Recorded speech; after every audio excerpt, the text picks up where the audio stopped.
Shabbat Shalom, Shabbat Shalom. In the name of the God of Abraham, Isaac, and Jacob, Yahweh, God Almighty, who sent his only begotten Son to die for our sins, whose name is Yahawashi HaMashiach, who the world calls Jesus Christ, who came to give us repentance as we turn to him and obey the laws, commandments, and statutes of Yahweh in the name of his Son, Yahawashi HaMashiach. Okay? And we are his chosen people according to the Bible and the prophecies. The blacks, Hispanics, Negroes, Latinos, Native Americans, North, Central, South America, and the Caribbean are the 12 tribes of Israel. So now we come to a point where we understand that we're living in these last days where the judgment of the Most High Yahweh is going to come upon our people as well as the other nations. So it's imperative that now we turn back to Christ, who the world called Jesus Christ, whose name is Yahawashi HaMashiach in the Hebrew, that we turn back to him and the laws, commandments, and statutes of the Holy Bible that were given through Moses, known as the Torah. Now, the next new moon is going to be January 6th. It's going to be December 6th, 2018. The next new moon is going to be December 6th, 2018. All right. And then the next major holiday we have coming up is going to be Passover, which is April 18th. April 18th is Passover. And the next new moon is going to be on December 6th. So mark those on your calendars and plan to take time off of work or off of school because these are holy days, Dias Santos. Okay, so what we would like everybody to start to do, all right, as you reading on the Shabbat, is to enhance your Hebrew. Start reading the first 3 verses of your section that you're reading in the Ibadia, in the Hebrew. Start reading your sections in the Hebrew. I don't like it. Start reading your sections, the first 3 verses in the Hebrew, and then go back and read it in English again. All right, so that's one thing that we want to do to try to enhance our understanding of the Hebrew. Now, I would normally start the reading first and then pass it off to the 2 younger men that are certified to read.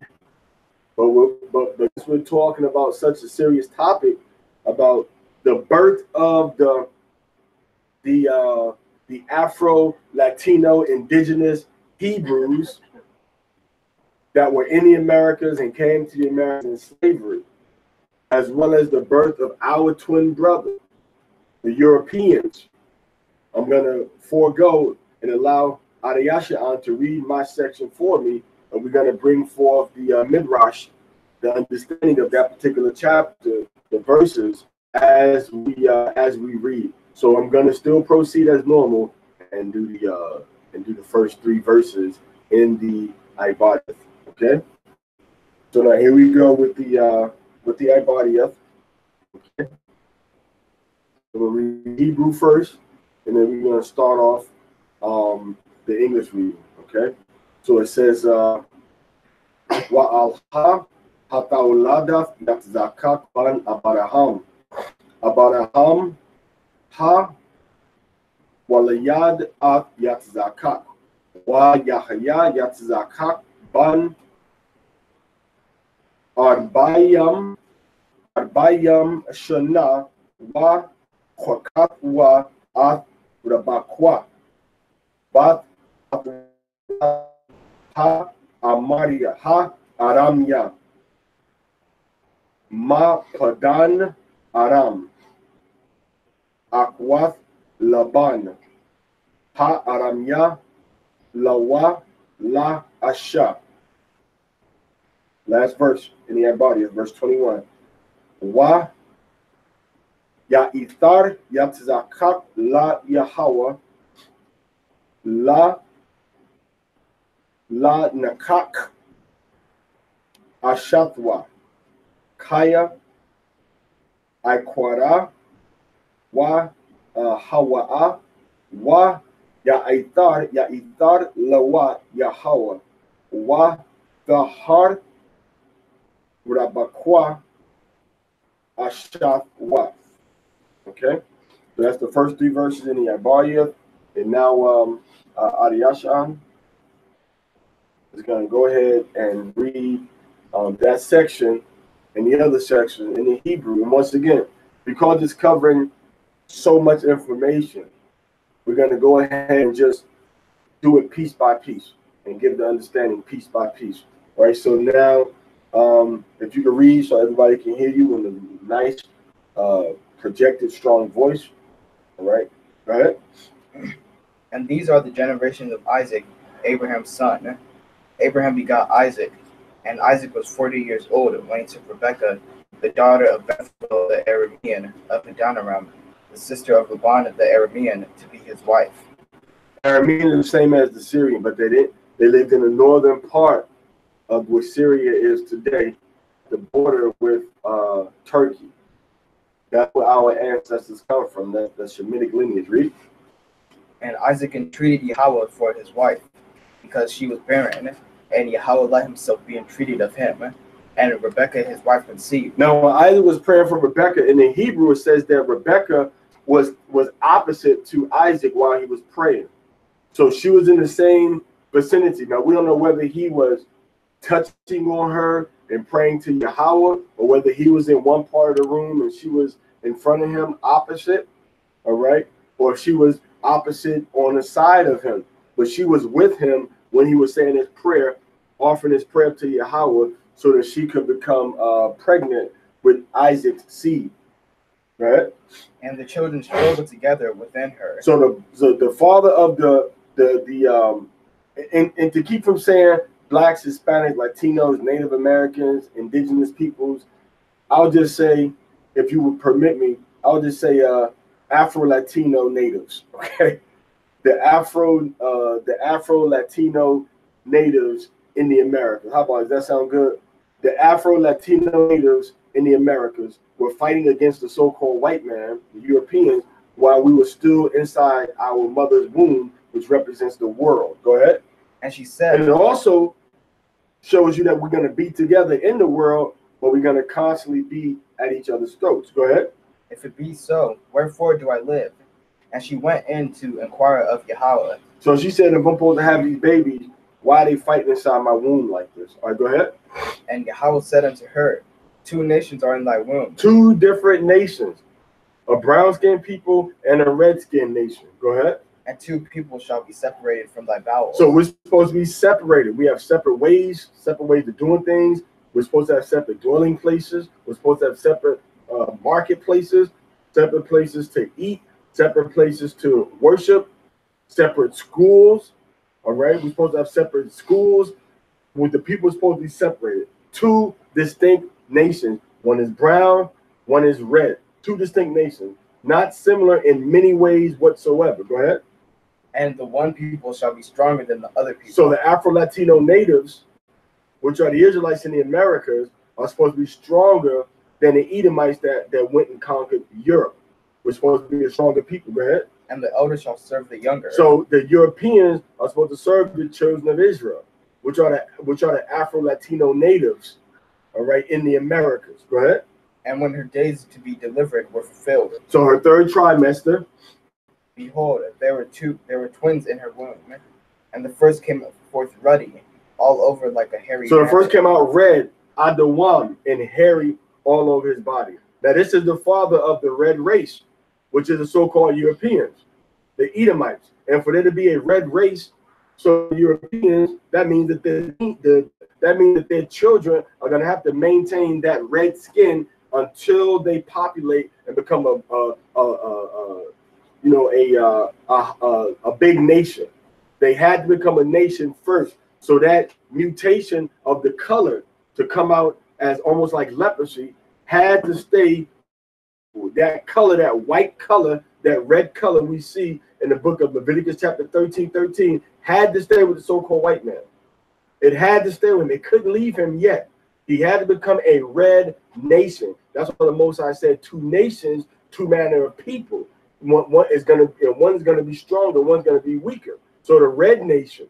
So he had to become the father of the red nation, but you can't be a red nation without red people. Not kind of brownish, light complexion that you're going to see all other people have variations of, but a very distinct nation with a very distinct color, with a very distinct nature and character. Okay, read. And they called his name Esau. Esau, Aishah, meaning this guy is hairy. He's a hairy guy. Go ahead. And after that came forth his brother, and his hand had hold on Esau's heel. Uh-huh. And his name was called Jacob. Yaquab, which means that Yaquab Jacob, which is the Afro-Latino natives of the Americas, that he's going to pull down Esau out of power. Read. And Isaac was 80 years old when she bore him. So 60 years old. Read. And the boys grew, and Esau was a cunning hunter. Cunning means knowledgeable, and in Hebrew it says Yadai in the Hebrew. So he was a knowledgeable hunter. He knew how to break down people, the animals, where they lived at, what they liked, okay, when's a good time to hunt them. He knew everything about the prey that he was hunting, and that's the same way he went into his military across the world. He knows everything, got his CIA, got his FBI, got his National Security Agency, administration, whatever, on everybody's continent and everybody's country. So when he's ready to attack them, bam, he knows exactly what to do. Now, this is the so-called white man doing this, not the Arabs. The Arabs don't fulfill this prophecy. The Arabs aren't cunning hunters. So-called white man has rabbits, deer, gophers, beavers, all right, tortoise, goldfish, all right, gnats, mosquitoes, bear, caribou. He got a season for hunting everything. Now, this is how we know the so-called white man is the children of Esau that the Bible is talking about right here. Go ahead. A man of the field. A man of the field, always out in the country, always out in the open. All right. The field represents the earth. He never keeps at home. As you see in the book of Habakkuk chapter 2, he's always out in somebody else's country. Once again, the Arabs don't fill this prophecy. The so-called white man, as the Europeans, he's the one that fulfills these prophecies of being in everybody else's country, hunting the people, killing the people, meaning what? Bloodshed. And we're going to get on that in a minute. Go ahead. And Jacob was a quiet man, dwelling in tents. Now, so Jacob was just relaxing, chilling. Sometimes his face was in the books, but he was just laid back off in the cut, minding his business. And that's how the Afro-Latino native people are in the Americas. Go ahead. Now Isaac loved Esau because he did eat of his venison. Okay, so Esau was a good game hunter, and he brought the meat back to his father. Go ahead. And Rebekah loved Jacob, and Jacob sought pottage, and Esau came in from the field, and he was faint. And Esau said to Jacob, "Let me swallow, I pray thee, some of this red pottage, Louder. For I am faint." Therefore was his name called Edom. His name is called Edom, which means red. All right. His name is called Edom, which means red. So now we see the red man, all right, red skin, and he likes his food red. All right, and he's a hunter, so he likes blood. Look at Quentin Tarantino. All his movies got blood and gore and guts all over the place. He likes bloodshed. All right, he likes his meat with the red color. He likes to go out and kill the animal, all right, and watch the bloodshed, and then he stuffs it and puts it on his wall because he's in what? He's a knowledgeable hunter. He knows about killing. He knows about taking life. This is what the Bible says about Esau. The so-called white man in Europe fulfills these prophecies, not the Arabs in the Middle East.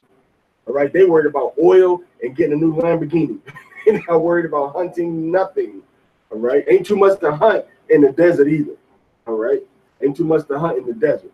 All right, so it says that the same red pottage. So we got red all over. We got red all over, which takes us to Revelation chapter 12 and Revelation chapter 17 about this great red dragon, which means the great Edomite dragon, which is the central powers of Europe. Okay, and also the history of the European empires from the Greeks, the Romans, the Spanish, the French, the British, the Russians, and the Germans. the 7 world powers, and everybody else comes out of or is directly connected to those 2. Or those 7 rather, and they all 7 came together as prophesied in Revelation chapter 17 to form an 8th head, which was America. Not the Arabs. The Arabs have no fulfillment of this particular prophecy, and it's not the Roman Catholic Church, because the scripture says that it's 7 separate kingdoms, and they all came together to form an 8th head. Rome sits on 7 hills, but them 7 hills did not have 7 different periods of rulership and kingdoms on each hill, and all hills came together to form up one at the end. No, they all one empire when they got founded as Rome. Okay, so now we see that Esau is the so-called white man, the twin brother of the Afro-Latino natives of the Americas, North, Central, South America. We are Hebrew people. All right, go ahead. And Jacob said, sell me first thy birthright. And Esau said, behold, I am at the point to die, and what profit shall the birthright do to me? And Jacob said, swear to me first. And he swore unto him, and he sold his birthright unto Jacob. So the blessings, the birthright that came down for all the land, for the wealth, for the prestige that was given from Abraham down to Isaac, all right? And then from Isaac, Jacob just brought that, he bought it for food from Esau. So now he has it. Now this shows you the nature of the so-called white man.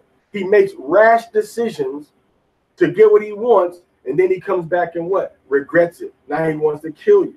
Look what he did with the so-called Native Americans. Look at what he did with the tribes in Africa. Made thousands, literally thousands of agreements with the natives of Africa, with the people of the Americas, all right, the native Hebrews in America, made all these peace treaties and covenants and agreements with us. And then what happened? It was opportunistic. He turned around and killed the very same people that he just made an agreement with, not to harm them. And it's the same spirit that's on him when he makes this agreement with his brother Jacob. Go ahead. And Jacob gave Esau bread and potted lentils, and he did eat and drink, and rose up and went his way. So Esau despised his birthright. Said the whole thing all the way through. Kal Sharad Debar Yahweh. Kal Sharad Debar Yahweh. Na'isha wa Nashemai. Na'isha wa Nashemai. All that Yahweh said, what we doing here. All that Yahweh said, what we doing here. Right, chapter 26. Go ahead. And there was a famine. We're going to stop at verse 5. And there was a famine in the land, beside the first famine that was in the days of Abraham. Famine meaning that the food was scarce. Go ahead. And Isaac went unto Abimelech, king of the Philistines, unto Gerar. Now these are Hamitic people. These Hamites that live in the land of Canaan, right? But kind of on the southern part of it. Go ahead. And Yahweh appeared unto him. Now this is kind of like when you look at where Egypt is today. You got that little strip, the Sinai Peninsula. All right. Now on the east side of the Sinai Peninsula, it borders with Israel. That's kind of where Gerar is at now. But that's kind of the area where Abraham is at. All right. Go ahead. Go not down into Egypt, dwell in the land which I shall tell you. So Yahweh said, don't go back down into Egypt, because he was close to going down that direction. All right, go ahead. Sojourn in this land. So stay right here. Go ahead. And I will be with thee, and it will bless thee.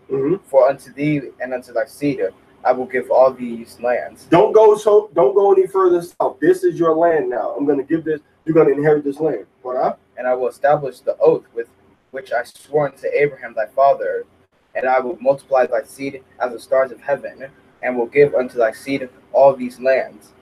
And by thy seed shall all the nations of the earth bless themselves. So the seed that all nations are going to bless themselves in is going to be Yahweh HaMashiach, which is the dark brown-skinned man that died for our sins.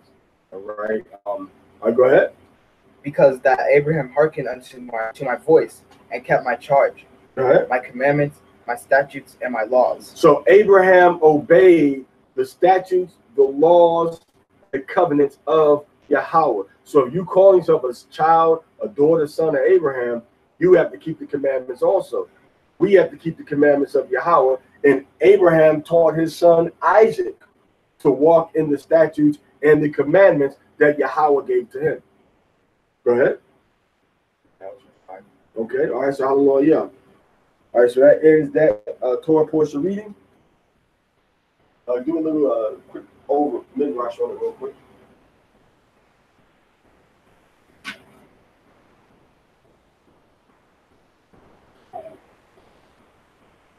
Isaac was 40 years old, and he took Rebekah, the daughter of Bethuel, to be his wife, and Rebekah couldn't have children, so Isaac prayed to Yahweh, and Rebekah got pregnant, and she wondered why was she if and the children in her womb were struggling together, and she said, if it be so, wherefore do I live? And she went to Yahweh, and Yahweh told her that there were two nations in her womb, and that their two nations would be separated, and one of them would be stronger than the other nation, and the older one would serve the younger one. It's like you just rereading it, man. Right? Okay, so next reader, the Lumen Man.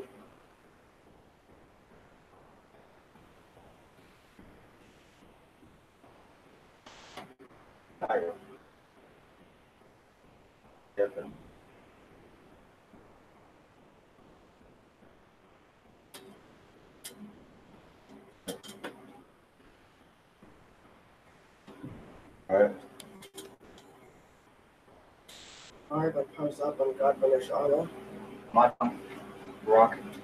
The Rock coming out of Shimmy on Shala. Yeah, Black Parrot, how about Shimmy Al Shah?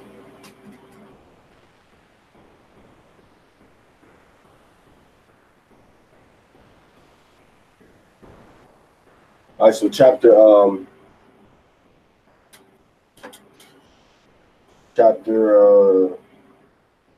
26. Okay.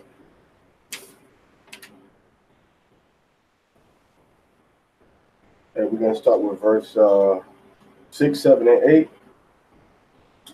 And let's kind of just read that together in the Hebrew.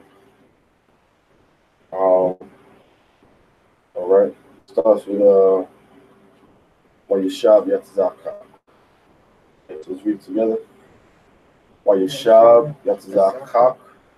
Wa Gerar.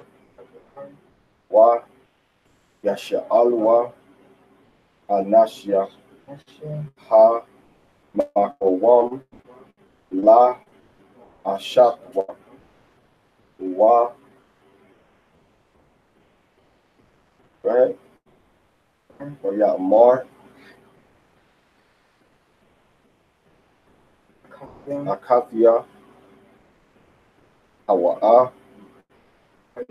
Kaya. Yara'a.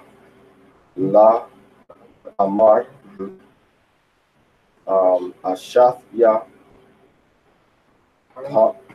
Pan.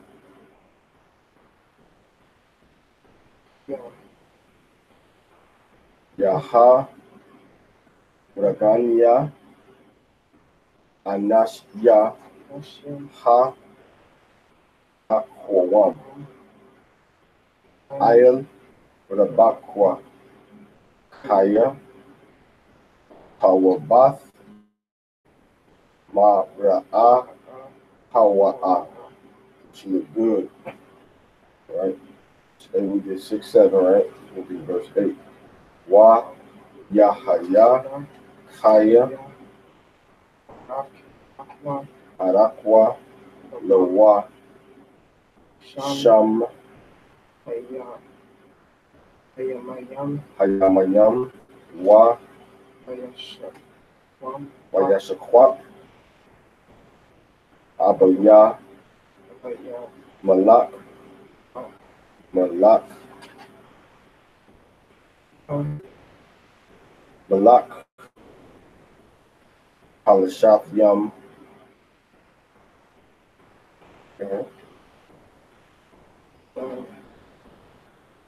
Ba'aid.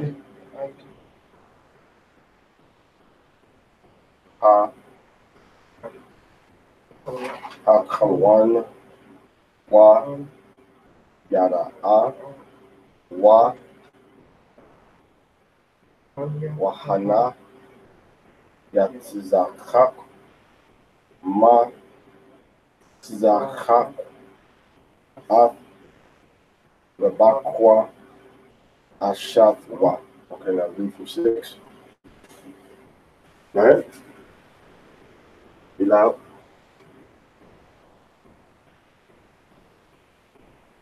And Isaac dwelt in Gerar, and the man of the place asked him of his wife, and he said, She is my sister, but he feared to say my wife, lest the man of the place should kill him. So this woman was so beautiful that Abraham, she was to kill for it.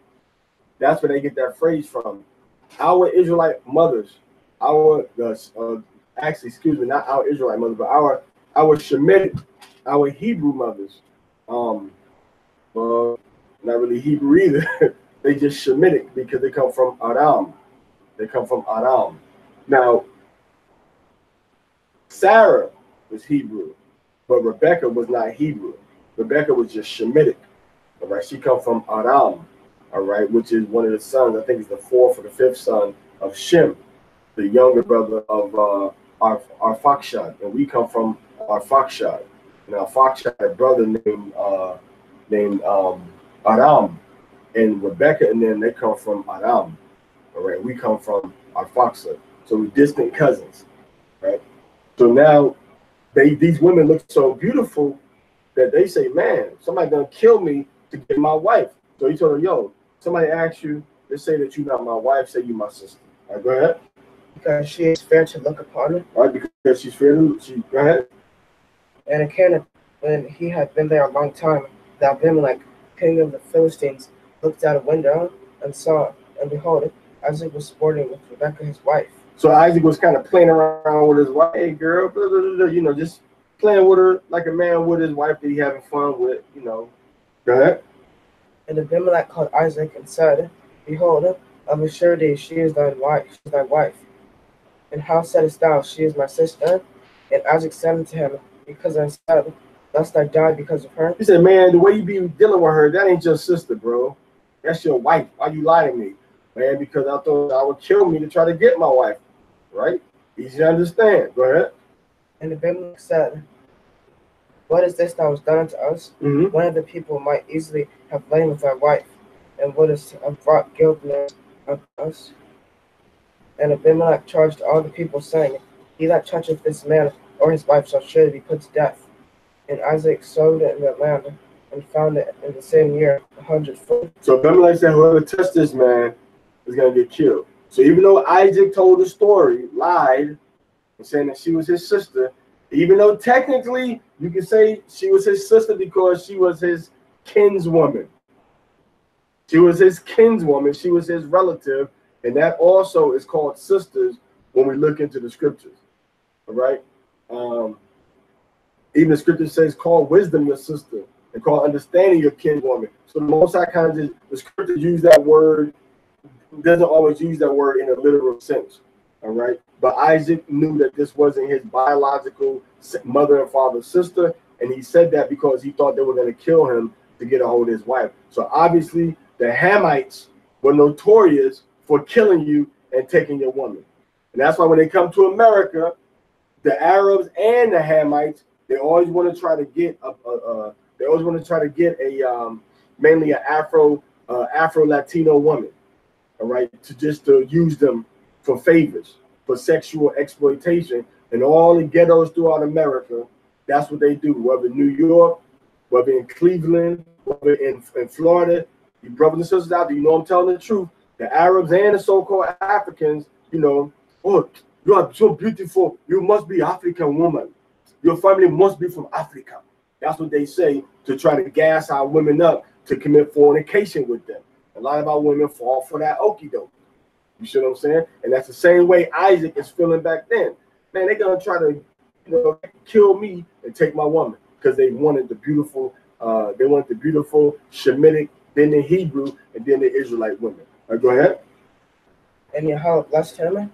So Yahweh blessed him, and he had 100-fold over what he had planted. Okay. Now, once he came clean and said, you know what, man, this is my sister. I ain't gonna lie. And he put that faith back in the Most High, back in the faith of what the Most High told him was going to happen, what he's going to inherit. Then that's when the Most High says, okay, yeah, I'm going to go ahead and bless him now. Because he put his faith into action, not just words. So, okay, this is my faith. Most High going to bless me. You know what, man, you right. This is my sister. This is not my sister. this is my wife. And the Moses said, you know what? I'm going to go ahead and bless this man in the presence of all of his enemies now. All right, go ahead. And the man waxed great and grew more and more until he became very great. And he had possessions of flocks and possessions of herds and a great household. And the Philistines envied him. So he got a lot of servants and he got a lot of livestock. And now the Hamites, so-called ethnic Africans, are starting to get jealous on him. So now they're starting to hate on him. So you got the Gentile haters. Same thing we read about in the book of Psalms, chapter 83. We got the Gentile, Hamite, African haters that's trying to come against the children of Abraham, because the Most High is blessing us in the middle of a famine. Remember, right? Now all the wells which his father's servants had digged in the days of Abraham, his father, the Philistines had stopped them and filled them with earth. And Abimelech said unto Isaac, look at the haterism. They filled up the wells that were dug for water, and they put dirt in them.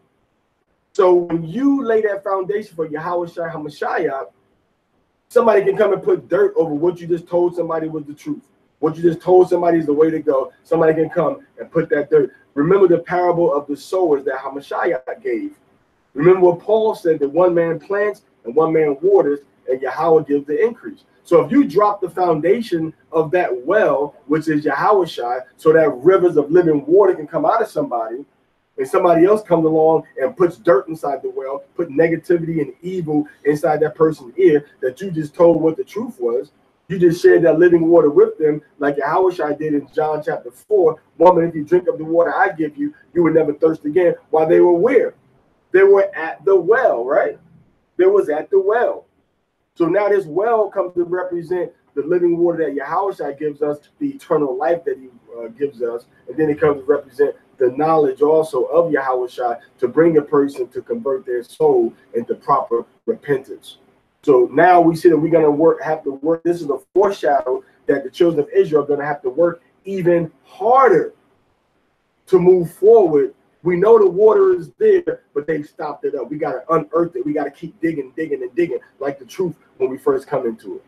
We got to go through the scriptures and dig and search for the scriptures. That's, we can see now, Jacob inside the tent, inside these books, trying to get his soul right. While Esau is out in the world partying, having a good old time, kicking it, murdering, doing all types of works of the flesh.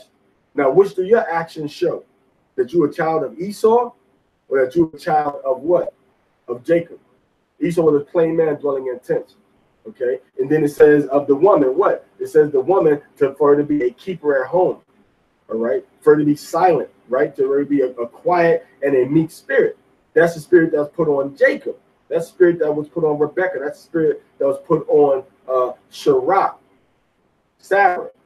But now Esau's wives, man, Esau's wives, they said that they was evil in the eyes of Isaac's. We're going to get to that part in the future, though. Go ahead.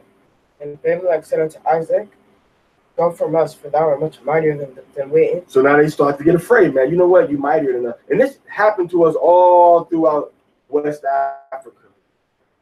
All these different tribes, we assimilated with them and lived among them. And then they said, you know what? Y'all Israelites getting too powerful. Y'all go y'all own way. And that's how they knew where to find us at, to capture us, to sell us into captivity, because they were haters, because they were envious of what the Most High was doing with us and for us, even in our exile. Go ahead.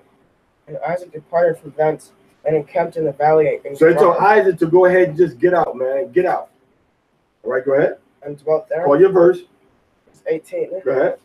And Isaac digged again the wells of water, which they had digged in the days of Abraham his father, for the Philistines had stopped them after the death of Abraham. Same thing, them Hamites came and stopped the business, man. They hating on Abraham too. We're going to stuff these wells with dirt. Now, that's just plain old Dave Chappelle show haters ball hatred. You're going to hate, going to stuff the dirt inside the well. I hate these Hebrews. We're going to stuff their wells with dirt. Meaning what? They didn't even want the water, yo. They didn't even want to use the water that we had dug. You know how rare it is to find how hard it is to find a well and dig it and to make it sure with the bricks on the inside of it so the animals and other people can come and get water. You know how hard that is? And these Hamites say, you know what, man? Just put it with dirt. We don't want anything to do with these Abraham. Fill these wells with dirt. They just filled it with dirt. That's some high level hating. And a lot of you Israelites want to go right back into the land of Ham and move right next door to your Hamite neighbors and think that it's all good. Forgetting about the Bible. Forgetting about how they treated us, the history that we had with them beginning from Abraham. So read your biblical history and then make your decisions about which Hamite you want to go and live around. All right, go ahead. And he called their names after the names by which his father had called them. And Isaac's servants digged in the valley and found there a well of living water. And the herdmen of Gerar strove with Isaac's herdmen, saying, "The water is ours." And he called the name of the well Esek. Esek, or which means to argue or to be contentious over something. All right. Go ahead. They contended with him. Contention, arguing. So they go well, and they argue with him about it. They say, you know what? I'm gonna just go ahead. So you telling somebody about Hamashiach, which is the true living water, and they want to argue with you about it, leave them. Leave them. Don't even argue. You already planted that seed. Let somebody water it and let them get the increase. So you put the water inside, you put the water before them, but you can't make them drink it. So you already told them what it was. If they don't want to believe what you're saying, oh well, story continues, keep moving forward. Go ahead. And they dig another well, and they strove for that also, and he called the name of it. Another well which was hatred or enmity, adversary between each other. All right, because that well, let me look, make sure I'm correct. That well in the Badius was called Shatana, which the root of that is Shatan, dealing with adversary, enemies, people that hate each other. So we see that in this walk, we're gonna involve what? We're gonna deal with people that hate us, and we're gonna deal with people that's gonna be argumentative with us, which is a foreshadow to what? When you come into the walk of Yahushua, now you have to be careful not to fall into the works of the flesh. You got to stay strong in the fruits of the spirit. Now you got to learn how to what? Walk in wisdom. Which you see, Isaac was the man that was walking in wisdom, because when we first encountered him, he was in deep thought, reflecting and meditating in the field as the sun was going down in the evening. That's what we see when he encountered his wife, Rebecca, when she first came back from her homeland of Padan Aram, or around Haran, Turkey today. So he was already dealing on high spiritual. All right, go ahead. And he called the name of it Sidna. Now, so you see how he's being merciful to his enemies. He's controlling his spirit, which is better than the person that can conquer a city, a person that can fill up your dirt, all that labor that they put into. Yeah, we're gonna get them mad now. Isaac's like, all right, I ain't tripping. Let's go dig another well. All right.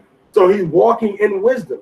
So Isaac is constantly seeing opportunities to do things to raise up his level of spiritual strength and fortitude by the power of Yahweh, Bashem HaMashiach Yahushua.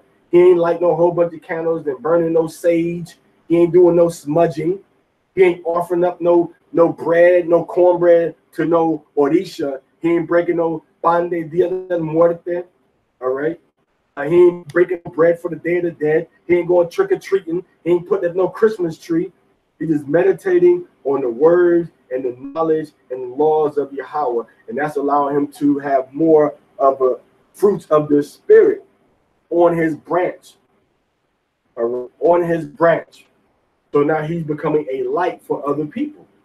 He's becoming a light for other people. And as he becomes a light for other people, he in turn becomes a master builder that Paul talks about in 1 Corinthians 3. He's a master builder now. He's moving to a high level of spirituality, and he passes that on to his son, Jacob, who becomes a master builder spiritually and walks through all of the phases that's necessary to become a stronger man of Yahweh. Starting with what? Becoming as a little child. And then killing that old man, which we see Isaac. We're going to see the next week, I believe, next week or week after, where Jacob goes through that transformation spiritually. All right, go ahead.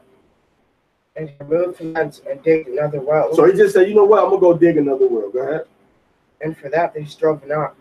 And he called the name of it Rehoboth. Or Rehoboth, was he called the name of that well what? Rehoboth. Okay, so he called that name of that well Rehoboth. Go ahead. And he said, but now Yahweh hath made room for us. So it says now Yahweh has given us room to dwell in. All right. So now we have Rehoboth. Okay. We have Rehoboth. So we got room to dwell in because the water is because we dug this well, and this water is going to be sufficient for us now. All right, this water is going to be sufficient. All right, so that represents now he's really going into the whole spirit is working with him now. Now he's on the level of dealing on Yahweh type of level. All right, Yahweh type of level because the grace of Yahweh is now sufficient. So he dug, and the water came up, put the well there, and nobody messed with it. So now he got total. When the Most High saw that he could regulate himself, the Most High blessed him by letting his enemies be at peace with him now.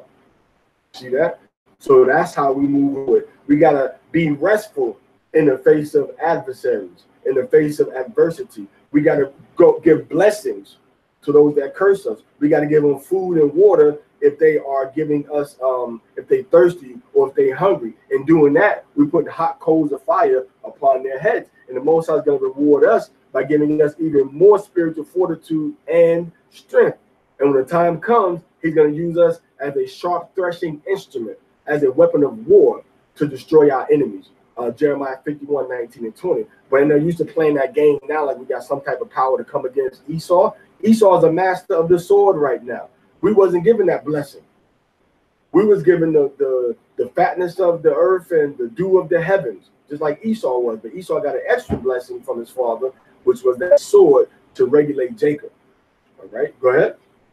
And we shall be fruitful in the land. Mm-hmm. And he went from thence to Beersheba, and Yahweh appeared unto him in the same night and said, I am Yahweh, I am the Elohim of Abraham my father. Mm-hmm.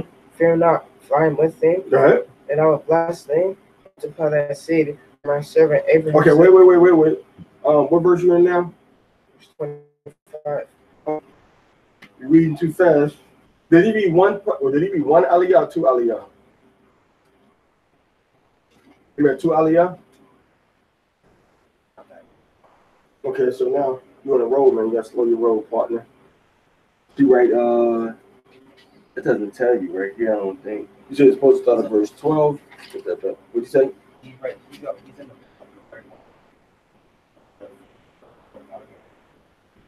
It's 12 there. See that comma? Those are the aliyah little markers. Well, maybe not, because that's a comma. Okay, so we're gonna just have them stop right at 22, and we're gonna have you come back up again, okay? And you can just read out the two. Wait for that. You ain't do Hebrew, man. All right, come on up.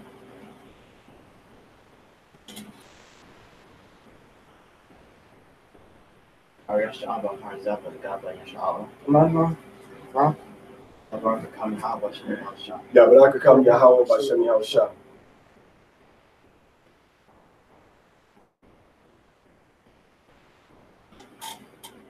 Right, so let's read these first three verses first, verse 23, 24, 25.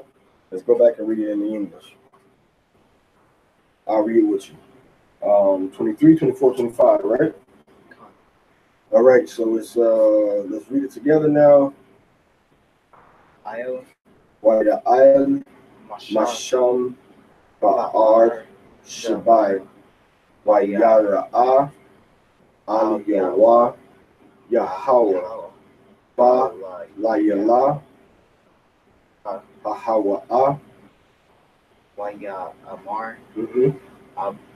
Anakia, Mm-hmm. Alahayam, Alahaya, Abaraham, Lift it up to your face. Lift the book up. Maybe hold it with one hand and hold it with the other one so your voice will go out. Abayak, Al.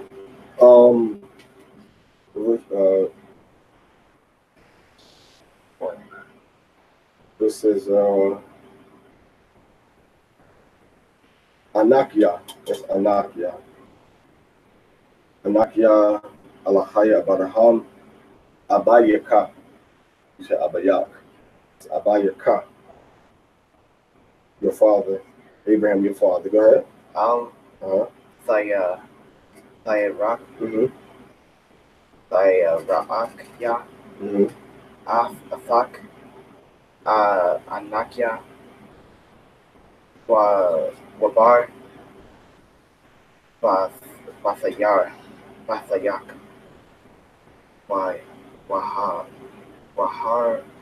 Waharabiya. Thaya. Af. Zaraika.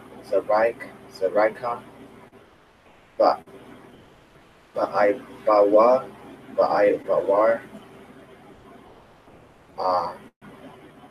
Abraham. I got my servant. I read from 23 in English.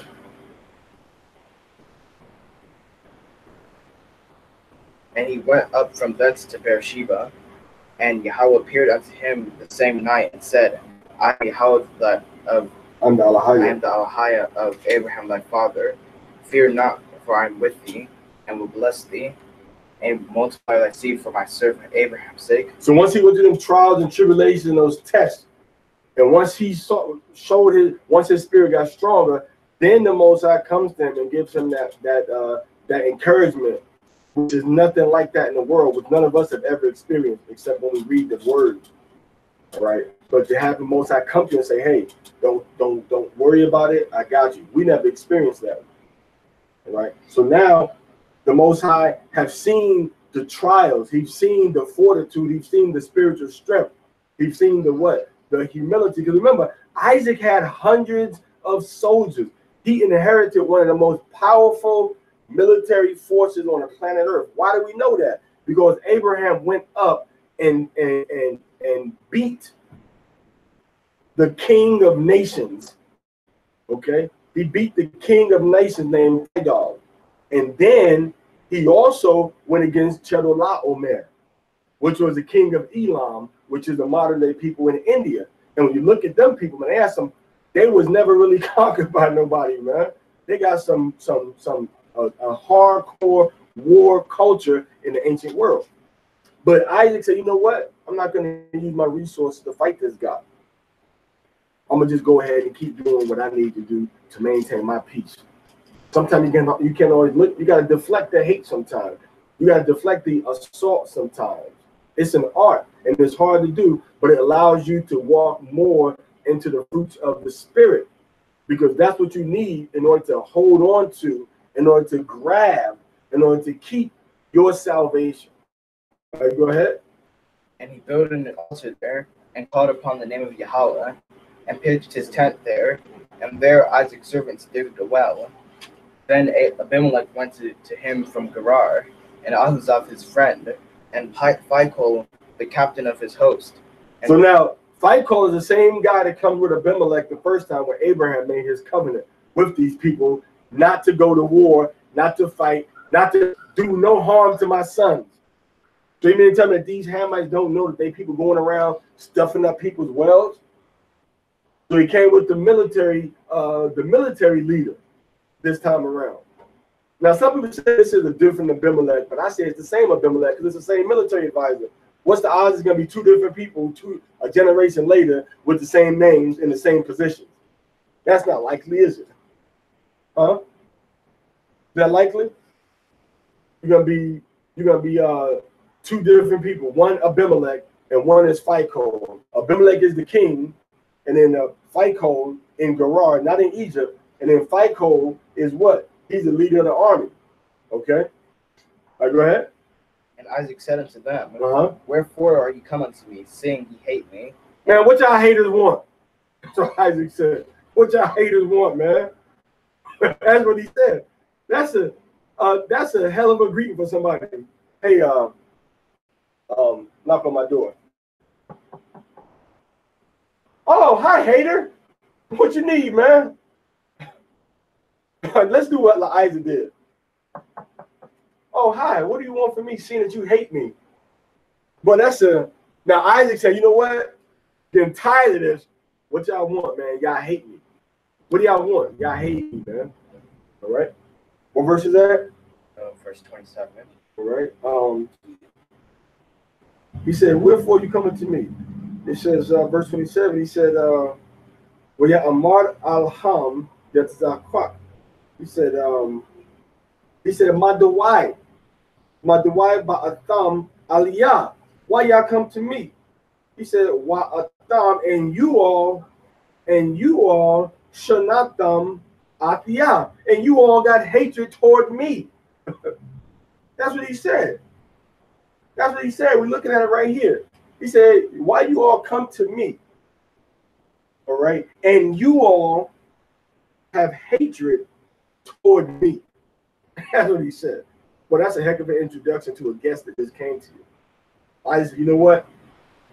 I ain't messing with you, man, but now you're going to come in here in my face disrespecting me. But Isaac still stayed cool about it. Go ahead. And they said, we saw plainly that Yahweh was with thee. Man, the Lord is with you. We see the Most High bless you. Go ahead. And we said, let there now be an oath betwixt us. That's why there's a friend that's a friend only in word.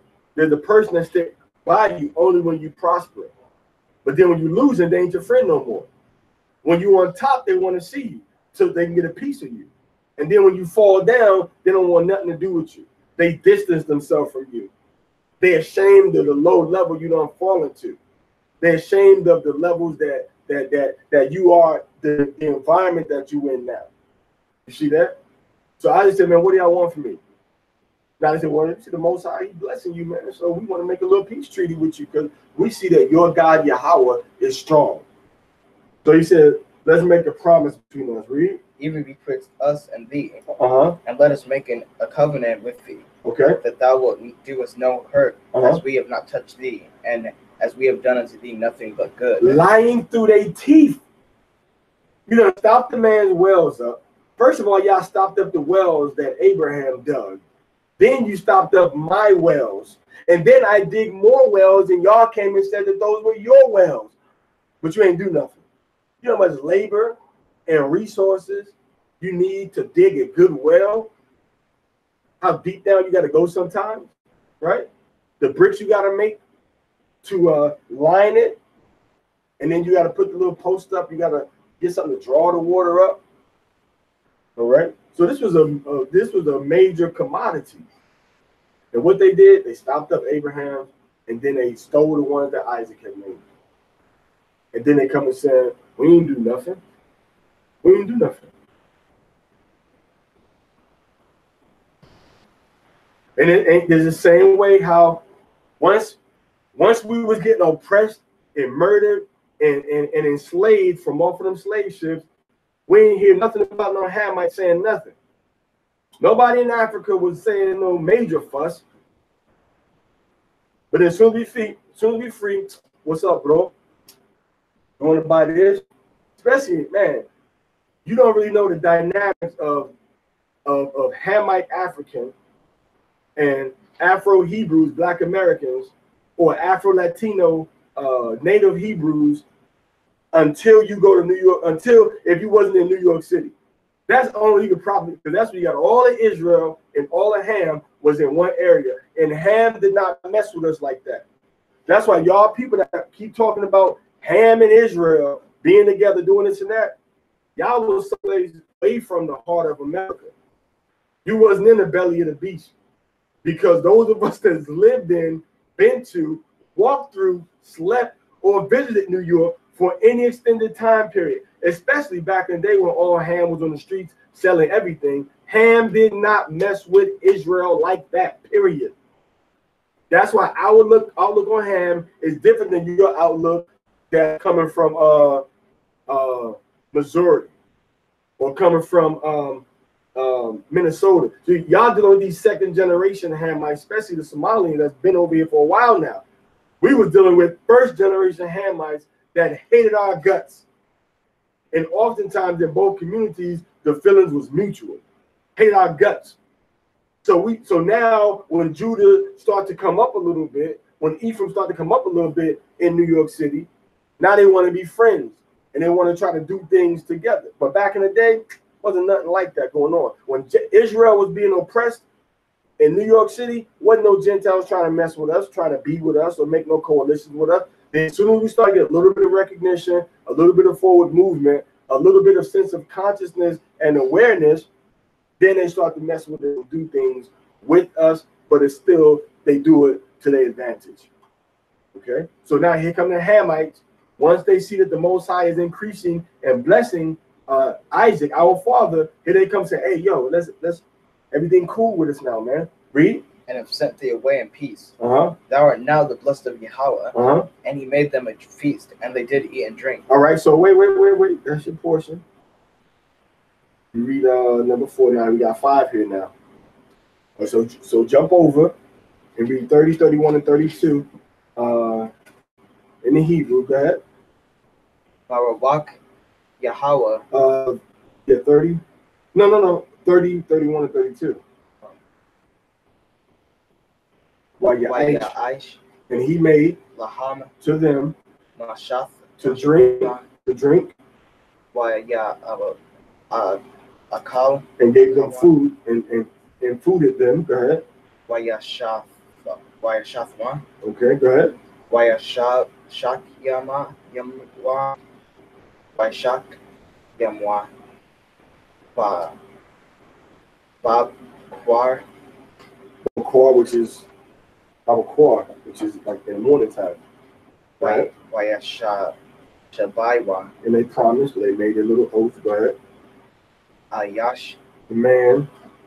La'ak Yahwa. So between each other, they made their promise. Go ahead. Wayashalacham. And he sent them away. Yatzaka. Isaac. Wayalakwa. And they walked, they left Ma'athwa. From him Bashalawa. in peace to the Bashalawam. Bashalawam. They left him in peace. Now 32, the last one. And it came to pass. No, you gotta be 32 in the Hebrew, man. You get 30 and 31. Now you gotta be 32. And it was on that day, on that day, that came Ibadya servants, servants of Isaac, Wayagadwa,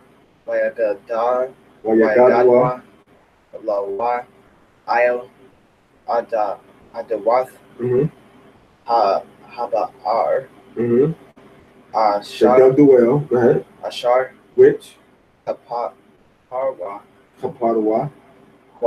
they dug, Amarwa, and they said to him, Lawa, to him, Matzaza, Anawa. Okay, we have we dug and we discovered we found water. Right, now start from 30 again in English. And he made them and they did eat and drink. And they rose up betimes in the morning and swore one to another, and Isaac sent them away, and they departed from him in peace. And it came to pass the same day that Isaac's servants came and told him concerning the well which they had digged, and said unto him, we have found water. And he called it Shabath. Therefore, was it like promise or oath in the feminine? Go ahead. Therefore, the name of the city is Beersheba unto this day. Go ahead. And when Esau was 40 years old, he took to wife Judith, the daughter of Beriah the Hittite. Now here Esau go wanting to marry the African woman. Not African, but the Hamite woman. But they're not supposed to be dealing with these daughters of Canaan. Go ahead. And Basemath, the daughter of Elon the Hittite. And they were a bitterness of spirit unto Isaac and to Rebekah. Now that's funny because it says they were bitterness of spirit, right? That's what it says.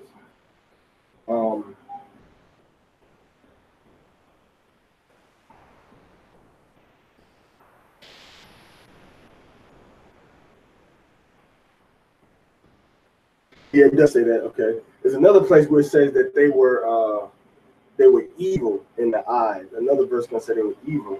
Huh? Okay, let me get this right here. Are you following this? Okay, let me see 27. Now read what it says in the English again. And they were bitterness of spirit unto Isaac and to Rebekah. Now this says Wata Hayayan, and they were, this says Ma'ath, rebellious, Rawak or Rakah, rebellious spirit. They had a rebellious spirit to who? To Isaac and Rebekah. So the Bible in the Hebrew says they have a rebellious spirit. This one says, oh, they were bitterness. Okay, but that bitterness represents rebellion. If someone's bitter with you, you ain't gonna want to deal with it. You're gonna want to keep a distance from it. So they were rebellious, had a rebellious spirit. Right? Kalasha Kalasha Debar Yahweh. Kalasha Debar Yahweh. Na Ishawa Nashemai. Na Ishawa Nashemai. All that Yahweh said and what we're doing here. All that Yahweh said what we do and here. Go ahead. And it came to pass that when Isaac was old and his eyes were dim, so that he could not see, he called Esau his elder son and said unto him, my son. And he said unto him, here am I. And he said, behold, now I am old. I know not the day of my death. Now therefore take, I pray thee, thy weapons, thy quiver, and thy bow, and go out to the field, and take me venison, and make me savory food, such as I love, and bring it to me, that I may eat, that my soul may bless thee before I die. And Rebekah heard when Isaac spoke to Esau his son, and Esau went to the field for venison, and to bring it. And Rebekah spoke unto Jacob her son, saying, behold, I heard thy father speak unto Esau thy brother, saying, bring me venison and make me savory food, that I may eat and bless thee before Yahweh before my death. Now therefore, my son, hearken to my voice according to that which I command thee. Go now to the flock and fetch me from thence two good kids of the goats, and I will make them savory food for thy father, such as he loveth, and thou shalt bring it to thy father, that he may eat, so that he may bless thee for his death. And Jacob said to Rebekah his mother, behold, Esau. Verse 11. Okay, go ahead. Behold, Esau my brother is a hairy man, and I am a smooth man. My father peradventure will feel me, and I shall seem to him as a mocker. So now he's about to get the blessing. Now this same spirit of deception, for whatever reason, came upon our mother Rebekah. Now remember, Rebekah did this. Sarah lied to the Most High. Abraham lied to the king twice, Abimelech, and to Pharaoh. Isaac lied to Pharaoh, and then Laban is gonna basically lie to Jacob. So everybody's lying. So basically, we come from a whole ancestry of lying people. Okay, of people that lie, but now the lies that were told were lies when they thought something was in jeopardy. You know, my son about to lose everything. I got to do what I got to do to make him keep it. Oh, they might kill me and take my wife. I got to lie. Oh, I laughed when the Most High said something. I got to lie and say I didn't because he's going to smite me dead. So those are the type of lies that we see, going on. Lies to kind of get out of trouble or stay out of trouble or to adjust a troublesome situation, Shekinah, that's about to happen. And try to prevent certain things, from happening. Okay? Prevent badness from coming. As opposed to Esau is telling lies to just kill, steal, and destroy. Even to this day. Even though our mother Rebekah is trying to do what? She's trying to preserve the blessing by force that the Most High has promised her. He said the elder is going to serve the younger. He said Esau is going to be stronger than Jacob. And she's trying to preserve that by being deceitful to her own husband. Okay, so that's a wrong turn that she's taken. She should have made, we got to remain upright and we got to remain steadfast in the word of Yahweh and let our faith and our works be on the same page. Our works can't contradict our faith because if it does, it's dead. It don't exist. So her faith got to be reflected in her works. You know what? I'm going to talk to Isaac about this thing because the Most High said X, Y, Z. The elder's going to serve the younger. But the Most High didn't tell her how. But Esau already gave the birthright. Esau already got it. And they would have got the same blessing anyway. They got the same blessing, except Esau got the sword with his blessing. All right, go ahead. And I shall bring a curse upon me and not a blessing. So Jacob said, a curse going to come upon me once it come out. If it comes out that I've gotten this blessing from my father with deception. Go ahead. And his mother said unto him, Upon me be thy curse, my son. Only hearken to my voice and go fetch me them. Do what I'm saying to do. I'll worry about the spiritual ramifications. Go ahead. And he went and fetched and brought them to his mother. And his mother made a savory food, such as his father loved. And Rebekah took the choicest garments of Esau, her elder son, which were with her in the house, and put them upon Jacob, her younger son.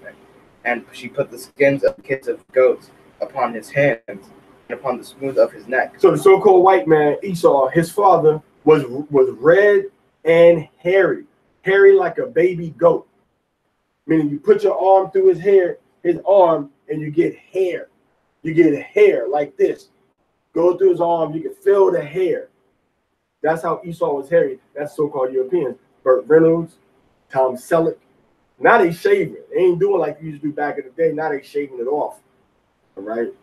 But when you go to Appalachia, you go to the mountain, you see the Esau, the so-called white man up there, got hair all over the place. Hair all over the place. Arms, neck, all right, everywhere. Go ahead. And she gave the savory food and the bread. So she said, we're going to make this food. You take it to your father. He's going to give you that blessing. Go ahead. Which she had prepared into the hand of her son Jacob. But now remember, what did Isaac put on his son? He put that spirit of going to hunt, taking that bow, the quiver, taking that sword, and going out into the field. Right? Going out into the field. And that's the same spirit on the white man today. He take his weapons and he went out into the field, which represents the world, and killed from one continent. All continents have been conquered by the so-called white man. Every country have been touched. All ethnic groups, races of people have been touched by his sword, by his bow, by his arrow. So that's how we know the so-called white man is Esau. Read. And he came unto his father and said, My father. And he said, Here am I. Who art thou, my son? And Jacob said unto his father, I am Esau thy firstborn. I have done according as thou badest me. Arise, I pray thee, sit and eat of my venison, that thy soul may bless me. And Isaac said unto his son, How is it that thou hast found it so quickly, my son? And he said, Because Yahweh the Elohim has sent me good speed. And Isaac said unto Jacob, Come near, I pray thee, that I may feel thee, my son, whether thou be my very son Esau or not.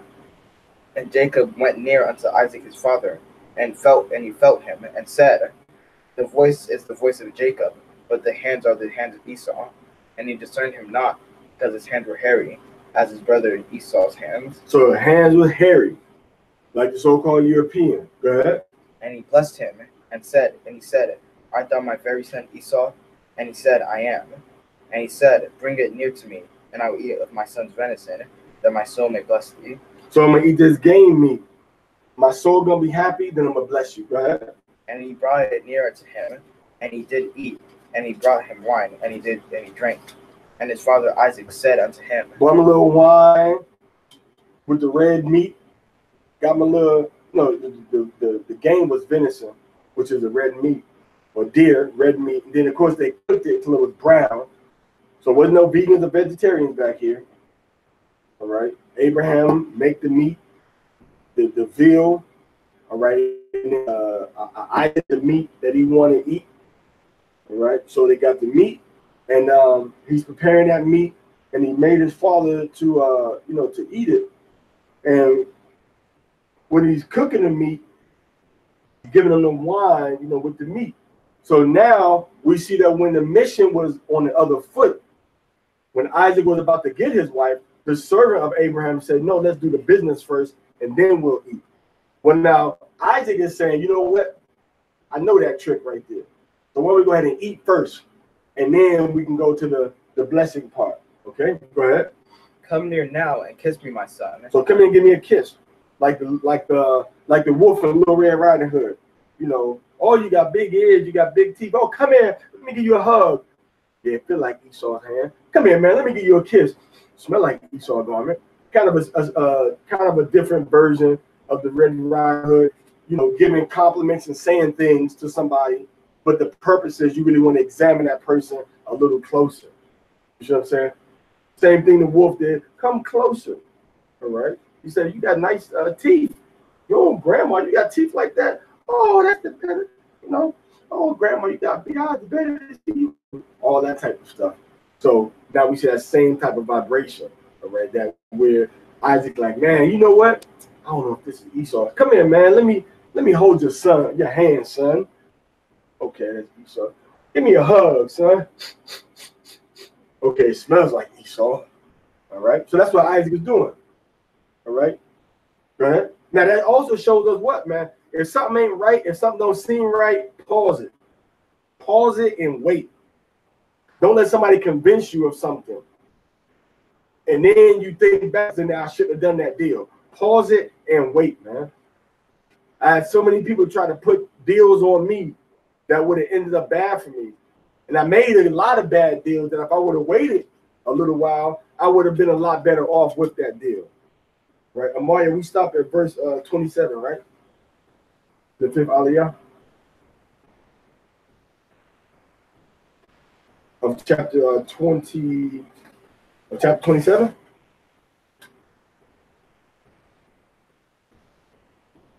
Listen. This one right here says it's 27. They say 27. Right there. Number 5. Oh, but the end of 5, my bad. All right, go ahead. And he came near and kissed him. But when he kissed him, what did he do? And he smelled the smell of his raiment. He said, smell his raiment, smelled his clothes, and what happened? And blessed him. Said. So when he smelled the clothes, what was he looking for? He said, man, your clothes smell like outside. Your clothes smell like the outside, man. Like you've been outside. All right, go ahead. See, the smell of my son is as the smell of the field which Yahweh has blessed. The smell of the field that the Most High has blessed. Con? So he smelled his clothes. Said, okay, you smell like outside, man. All right, so that's number 5. Now we go into Torah portion number 6. The aliyah number 6. We're going to read verse 28, 29, and 30 in the Hebrew. All right?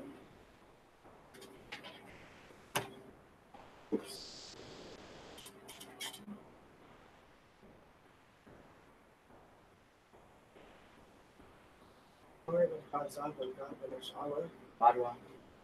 Rock. Yeah, Barak. Yahweh Hashem Yahushua.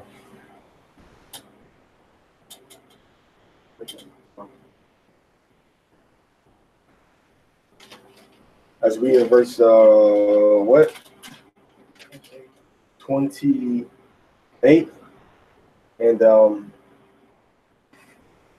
we're gonna read that in the Hebrew, Ibadiyah.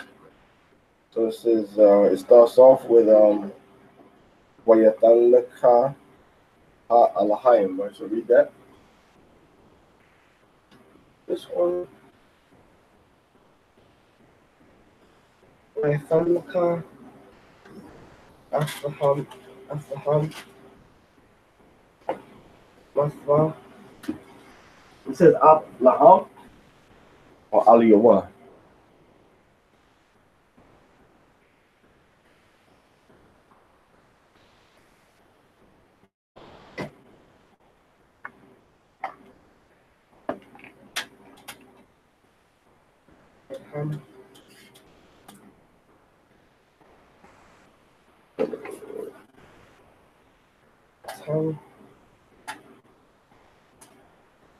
Hashemayim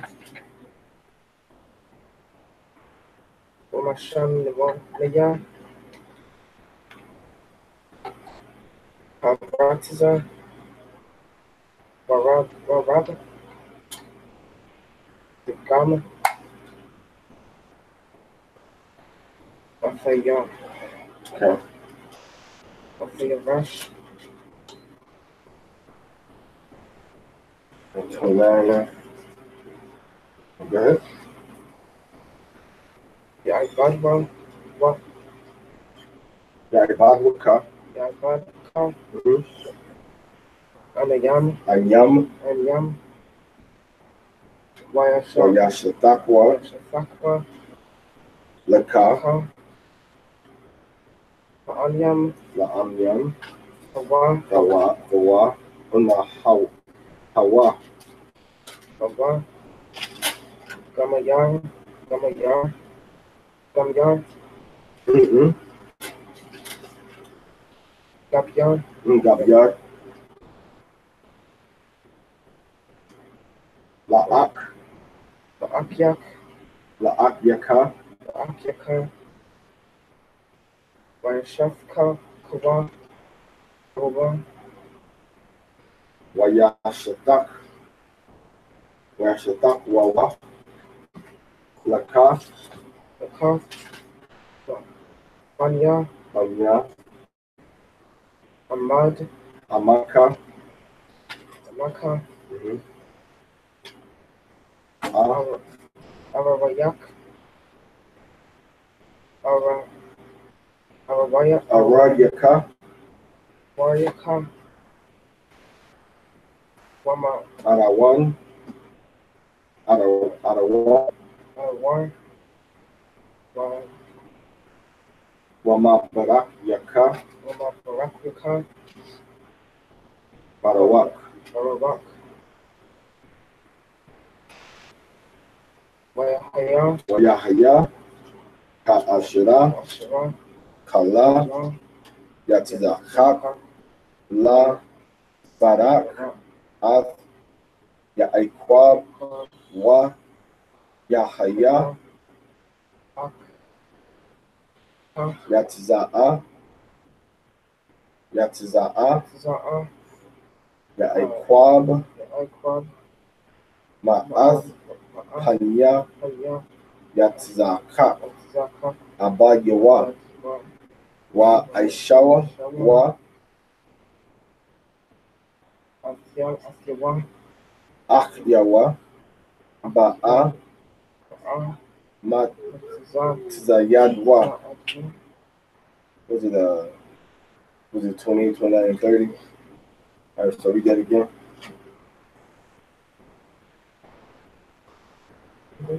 Mm-hmm. So Haim gave the deal of heaven. So Yahweh's going to give him just a smooth, pleasant environment and lifestyle. Go ahead. And of the fat places of the earth. And that's why the Afro-Latino natives inhabit North, Central, South America, and the Caribbean. One of the most lush, tropical, beautiful, fruitful places on the planet Earth. In the long range, you cannot go anywhere in the earth and find that much righteous real estate, full of rivers and streams and creeks and springs and fresh waters, clean waters, and fruits, wild fruits, and all types of vegetation, and rainforests and things of that nature. All right, the tropical beauty of the places that we occupy. So that's how we ended up. That's one of the reasons we ended up in this part of the world. The so-called white man came to the Americas. He said that he felt like he was in paradise, that he was in heaven, that they never seen nothing like it. The buildings were big. They were painted. They were natural. The streets were clean. The water was clear. There was open spaces, colorful brick roads. All right, pavement, docks, all types of lagoons with clear water with stuff growing inside of them. And that was only in Mexico. We're not even going down to anywhere Machu Picchu or Anasazi, the Four Corners areas. We're not going to what they encountered when they were with the Narragansett in New England area or the Pequot. how we were living on high levels of civilization. All right, go ahead. And plenty of corn and wine. Plenty of corn and wine. That means that your land is going to be fruitful and produce grain and wine. Grows in different seasons.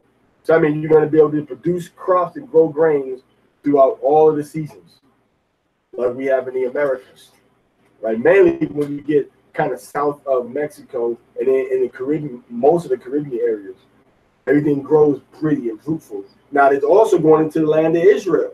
Was like that too. But when we got kicked out of Israel, got exiled, and came into the Americas, we had that same kind of land. Go ahead. That people serve thee, and nations bow down to thee. Mm-hmm. Be Lord over thy brethren. Go ahead. And let thy mother's sons bow down to thee. Mm-hmm. Cursed be everyone that curses thee. So any nation that cursed the children of Israel, any person that curses us, which means they go against our laws, they go against our God Yahweh, they do evil and speak evil things against us. Go ahead. And It's going to be cursed. Go ahead. And blessed be everyone that blessed means they obey Yahweh. They believe the laws of our God. They accept who we are as his chosen people. They accept his son, Yahushua HaMashiach, to be the Redeemer that was prophesied before there was Esau and Jacob, when it was just only Adam and Seth, and came through Seth's family line to be the Messiah and the Savior. If they believed that and they blessed the children of Israel, what happened with them? And read it. And blessed be everyone that blesseth thee. And blessed be everyone that blesses the children of Yasharallah, Isaac's children. And from Isaac, they got passed down to Jacob. Okay, read. And it came to pass as soon as Isaac had made an end of blessing Jacob, and Jacob was yet scarce gone out from the presence of Isaac his father, that Esau's brother came in from his hunting, and he also made the savory food, and brought it unto his father. And he said unto his father, let my father arise and eat of his son's venison. The venison is the game meat, typically associated with the deer. All right, go ahead. That thy soul may bless me. And Isaac's father said unto him, who art thou? And he said, I'm. Wait, you bringing me meat and stuff? You just brought me the food. Who are you? Now the deception of Jacob is going to come out. Read. And he said, I am thy son, thy firstborn. Go ahead. Esau. And Isaac trembled very exceedingly. So Isaac was mad. Read. Who then is he that hath taken venison and brought it to me, and I have eaten of all before thou camest, and have blessed him? Where did he get that venison from that he was blessing with? He got it from his mama, right? Like Juvenile, ain't that Juvenile said that? He got it from his mama. His mother said, yo, go ahead and cook that. I'm going to go ahead and cook it, and you take it to your father. All right, go ahead. Yeah, and he shall be blessed. So yeah, I got the blessing. I can't do the blessing now. I got the blessing stands. Read. When Esau heard the words of his father, he cried with an exceeding great. So we see with righteous men of the Most High, once that blessing go out, can't nothing stop it. So you got to be dealing with some demons, some different spirits. If you got a blessing going out to somebody, and then you can go to somebody, pay money to stop this good thing from happening to people, right? You can change the aura of the person or send the spirit. That's witchcraft and evil, man. The Most High don't operate like that. Once Isaac put that blessing out there, he could not take it away. Even though Esau did it deceptively, right? Why? He could say, man, you tricked me. But, hey, you can't take it back, man. Once, just like with Joseph, just like with Yahushua or Joshua, all right?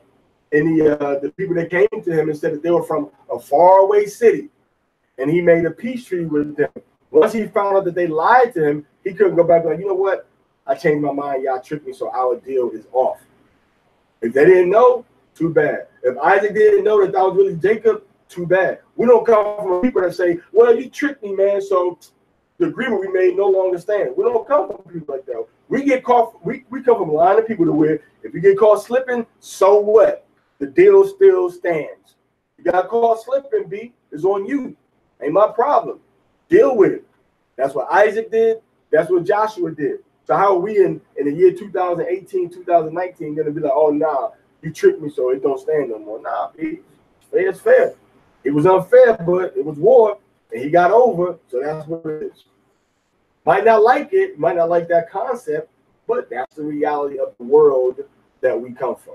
You can't break your word.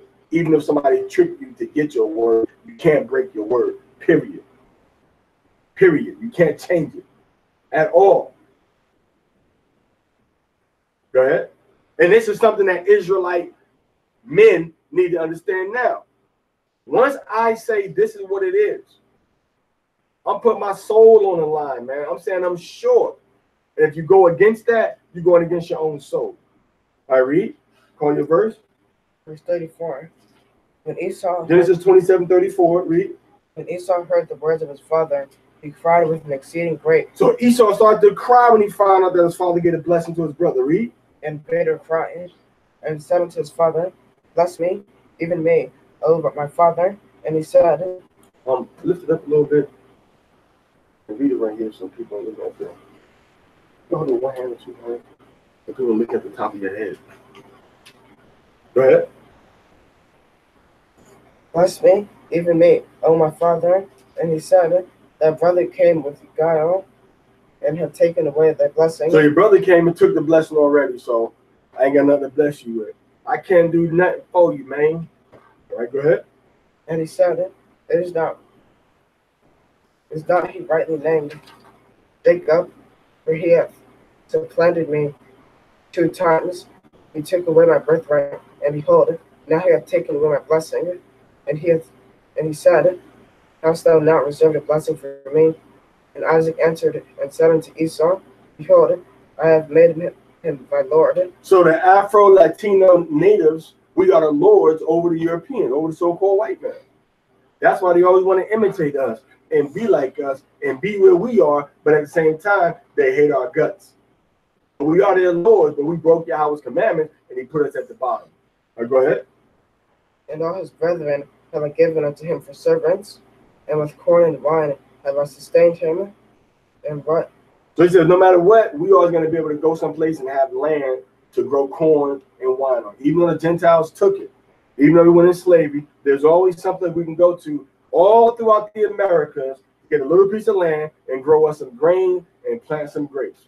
Whether it's in Trinidad, whether it's in Barbados, whether it's in Mexico, El Salvador, we can always go someplace, get some lush little land, and grow ourselves some food. That's the blessing he gave us. Read. And what shall I do for thee, my son? And Esau said unto his father, hast thou but one blessing, my father? Bless me, even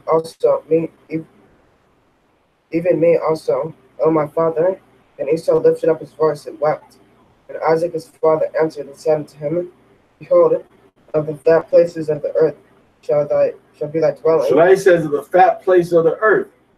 Fat meaning shaman, which also means oil, the richness and the minerals and the riches and the minerals and the resources being extracted from the earth, controlled by the so-called white man. We think that the white man, the Arabs control the Middle East, but they don't. So-called white man controlled the Middle East. It was the Bush family that went over there and decided, you know what, we're going to start taking oil from y'all. And they made some type of bootleg agreement where Esau, the Arabs in the desert get a little bit of money, and Esau get a whole bunch of money from all these different deals. It was the white man that funded all these oil rigs and oil and what do you call them? And derricks in the desert. The white man funded all that. The Arabs didn't build that up themselves. That's the white man's property. He owns the machines. He owns the rights to that mineral. He owns it. He built it up, not the Arabs. All right. So now the fatness of the earth is dealing with the places where you can go and extract the most resources from. The white man controls the whole globe, not the Arabs. Any place you can go to take off minerals and take out oil and take out all these different types of resources, the white man controls it. Go ahead. And of the dew of heaven from above, and by thy sword shalt thou live. So they say, now, by your sword, you are going to live. So, robbing, murdering, stealing, and what? and hunting in the whole field. That's the legacy of the European white Edomites in America, in Brazil, in West Africa. Leopold, this thing is the most famous mass murders on the earth. King Leopold down in the Congo, and then you got Hitler up there, all right? And then you got modern times, you got people like Charles Manson, and then you have Jim Jones. You don't got nobody else, no Arabs, no so-called black people, no so-called Hispanic Latino doing all this group murders on the planet Earth. We don't live by the sword. We defend ourselves and we hunt by the sword. The Arabs aren't a nation of murderers. And you want to say, oh, they murder people with the suicide bombers. Well, who do you think they learned it from? Who do you think they learned it from? Because before they started doing all that, the Japanese were doing kamikaze, right? Flying airplanes full of explosive into their American enemies. Full of explosives, kamikaze. So the Arabs ain't the ones that first started that. The so-called white man always sending somebody behind the enemy line to murder somebody and sacrifice his life. All right. You can look at the movie. What was that? With Harrison Ford. What was that? Clear and Present Danger, right? And you can see that. Was it William Dafoe and Harrison Ford and you're listening to CBS. The one brother, James Earl Jones. They got the movie out. Behind enemy lines, once you complete your mission, the white man disavowed any knowledge of you. So he lived by the sword. He's a killer, master killer. All right? Go ahead. And thou shalt serve thy brother, and it shall come to pass. So they served us when we controlled Spain, when we controlled the Roman Empire. And then in the year around 1453, they broke free under the Ottoman Turk Edomites when they became Muslim and they started to conquer the Eastern Mediterranean. Right? And it shall come to pass when thou shalt break loose, that thou shalt shake his yoke from off thy neck. Right? And Esau hated Jacob because of the blessing wherewith his father blessed him. Right? And Esau said in his heart, let the days of mourning for my father be at hand. Then I will slay my brother Jacob. So Esau said, when my father is dead, now I'm going to get you. Go ahead. And the words of Esau's elder son were told to Rebekah, and she sent and called it Jacob and said unto him, behold, thy brother Esau, as touching thee, doth confront himself, does comfort himself, proposing to kill thee. So he had a purpose. He wanted to kill his brother now because his brother got the blessing instead of him. But low key, I mean, he got a blessing too, the same blessing. What are you tripping on? I mean, that's a kind of like an enigma. But I guess Esau, Jacob got the rulership over him, that he gonna serve him, all right? That he gonna be the one that's gonna be dominating. That's the blessing that Jacob got. Esau got material blessing, all right? But when it come down one-on-one with Jacob, Esau can't beat. That's why Esau got to what? Use sword and weapon. That's why the Most had a lot of white men to master making weapons that nobody else has. Because on a level playing field, we would beat him. That's why his sword represents his military might, his weapon superiority around the globe. You see that? He has mastered weapons around the globe. That's the so-called white man, not no Arabs, not no Chinese and Japanese. But a white man can send people in tonight and take all of China, all of North Korea, all of Russia. The Americans could destroy everybody's empire overnight. But they his brothers, and they like to distribute their power and control in a regional fashion so that the whole world is controlled around the earth. All right, go ahead. Now therefore, my son, hearken to my voice and arise. Leave thou to the bond, my brother. So the mama is saying, man, go ahead and leave. Go ahead and leave because your brother, he finna kill you. He finna kill you, baby. He want to kill you. Go ahead and leave now, I'm telling you. Your brother finna kill you now. Go ahead and leave if you want to live now. I'm finna be crying over both of y'all. Go ahead. Leave thou to the bond, my brother, to Haran, and tarry with him for a few days until thy brother's fury. To Haran, which is north of Israel, past Syria, Monday, right over the border into Turkey. Go to type in Harran, Turkey, and it'll show you where the place is that our ancestors were running to and going to and getting wives from and where we lived at. Because these are our people. These are our blood relatives. But now, a lot of them ain't over there no more. Got put into slavery. And then a lot of them, our people, the Hebrews, went back up there, the Israelites, and got pushed into slavery. And we still over in them areas today. I read. Until that violent anger turn away from thee, and he forget that which thou hast done to him, then I will send and fetch thee from thence. Why should I be bereaved of both of you in one day? Because y'all gonna end up killing each other. And Rebekah said to Isaac, I am weary of my life because of the daughters of Heth. So now she has a good pretext now. You know what? Our son Esau, he done married these Hamite African women. And they bereaved me. They get not bereaved, but they getting under my skin. I'm weary. I'm bothered. It's bothering my spirit. Go ahead. Jacob take a wife of the daughters of Heth, such as these are the daughters of the land. What good shall my life do to me? I'm gonna just die if Jacob go get that same kind of women. I'm gonna die. This is what she's saying. I'm gonna die if Jacob go and get a woman from these Hittite Hamites. Okay. Kalashah bar Yahweh. Kalashah the bar Yahweh. Naisha wa Nashemai. Naisha wa Nashemai. All that Yahweh said. All that Yahweh have said. What we do in here. What we do in here. Go ahead. And Isaac called Jacob and blessed him and charged him. So Isaac said, you know what? There's water under the bridge. I'm gonna bless you. Give him command. Go ahead. And said unto him, thou shalt not take a wife of the daughters of Canaan. Do not take a wife from the daughters of Canaan. Do not take any more of these Hamite women. Hamites are the ethnic people of modern day Africa. But you got another group of Africans down there, which are Hebrews that migrated into that land. Some of the Igbo, some of the Ashanti, some of the Kikuyu. Some of these people are actually Hebrews that migrated there.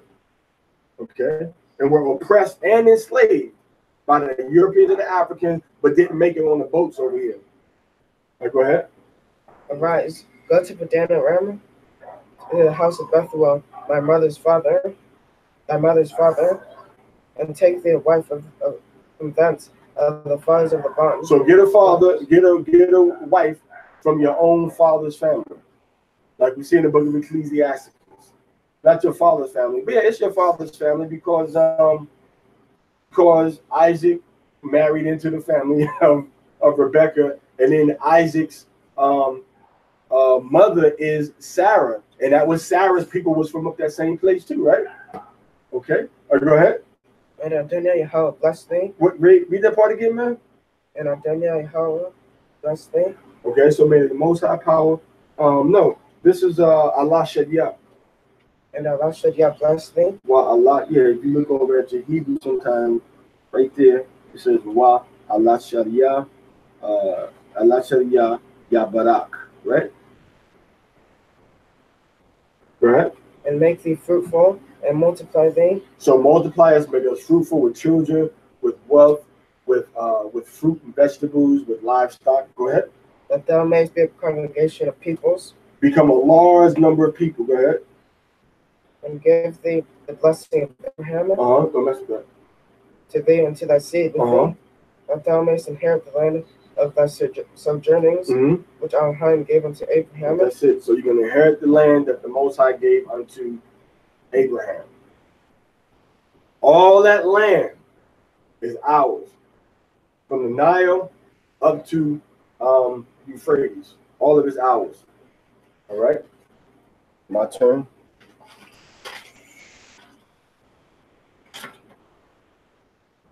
Parashah, Ban Zayatan, Oliver, Ban Gad, Ban Yasha'Allah. Madva. Ya Barakakam Yahweh, Bashem HaMashiach Yahushai.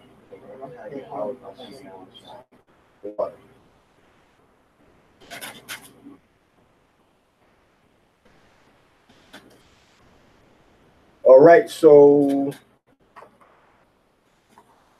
first 3 verses in Hebrew, and go over those verses again in English.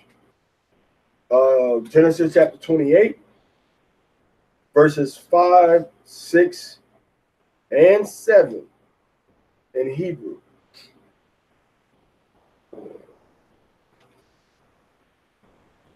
Okay, so it says, Wayashalak Yatzakak Yaikwab Wayalak Padana Aram Al Laban Ban Batwa Allah Ha Aram Ya Akya Rabakwa Ama Yaikwab Wa Aishawa Wa Yara'a Aishawa Kaya Barak Yatzakak At Yaikwab Wa Shalak Atwa Padana Aram La Kwakat Lawa Ma Shama Asha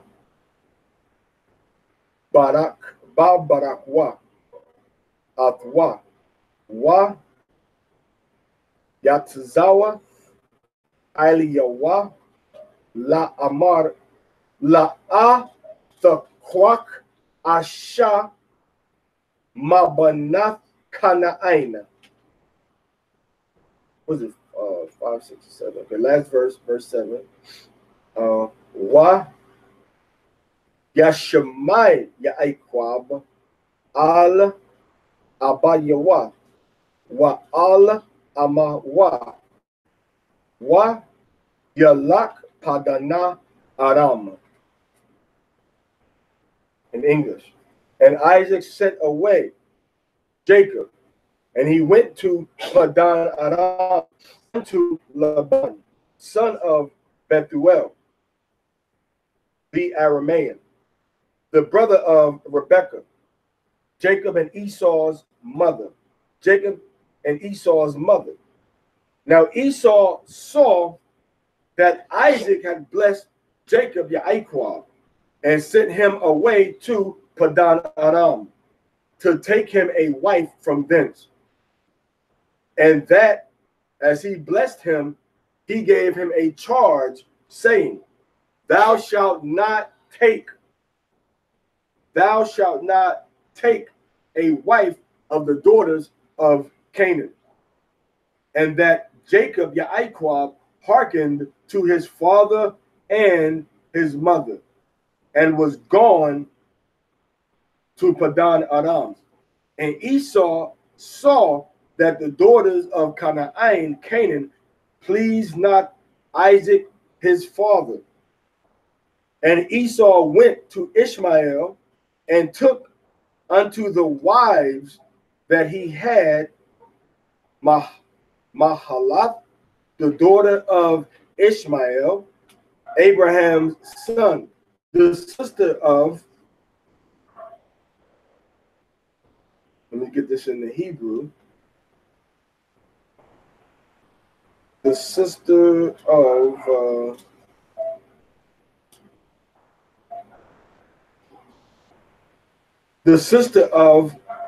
Nabiawath, to be his wife. So when Esau saw that his father had blessed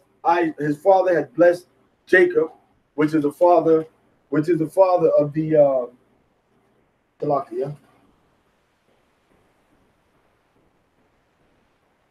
which is the father of the Afro-Hebrew, with the father of the Afro-Latino natives of the Americas. He blessed him, and he told him, go take a wife from the land that your mother comes from, and that your father, your father's mother comes from. Get a wife from up there. Now remember, Rebekah devised this whole plan so that Jacob could get away from Esau, without Esau tripping, thinking that he was really going to seek refuge from Laban. So they killed two birds with one stone. They got Jacob distant from Laban, they got Jacob distant to run up to Laban, getting away and far from his red brother Esau. And then they're also going to get Jacob a wife when he's up there. And now, just like Esau, looking after Jacob, sweating him, wanting to be like him, he said, oh man, he's going to get him another wife that's not from from the Hamites. I'm gonna get me a wife that's not from the Hamites. But then he just went to Ishmael and got a wife from married one of his cousins, which is lawful according to the Torah. Read Leviticus chapter 18. But the point is that he went and said, you know what, I'm not gonna go and get the wife from all the way up here. I'm gonna just get me somebody down here. Either he was trying to outdo his brother, or he didn't want to. He was trying to outdo his brother, you know. But he was obviously trying to make a good impression on his father. But he should have went where his brother was going. Most High took that spirit off of him. He wasn't a cunning hunter then, was he? Because he'd be like, yeah, man, I'm gonna go with you, Esau. Esau, like, I'm gonna go with you. And then when I'm way there, you might have a little accident, little bro. You might fall into a little, you know, you might fall into like a little ditch. You know, we might dig a hole. You might fall into an empty well. And then some Arabs might come and, oh, I'm sorry, that's going to be Joseph. You see how that's a foreshadow? You got Ishmael the Arab, and you got a well, and then you have a jealous brother. And you got jealous Hamites too. You see that? And all of this rolls up into the story of who? Of Joseph. You got Ishmael, you got jealous brothers, you got a well, and then you got Hamites, the Egyptians, where he was ultimately sold to Pharaoh. Right? See all of this, and then you have what? You have Yahushai, the people coming from the east to see Yahushai, baby Yahushai, and then he went into where? Africa, amongst the Hamites, when they was trying to kill him, and then his brothers and them was jealous of him when he was alive, trying to set him up. You can read John chapter 4, trying to set him up to go and get killed. No, John chapter 10, excuse me. The same chapter where it talks about the feast of dedication. All right. So that's what we have going on now. So Esau saw that his parents didn't like the fact that he had married a Hamite woman. So now Esau is saying, well, I'm going to take me an Ishmaelite woman, which the Ishmaelites were still cool people at this time. They weren't the enemies of Israel yet. All right. But Esau and Isaac and Ishmael were still cool people with each other.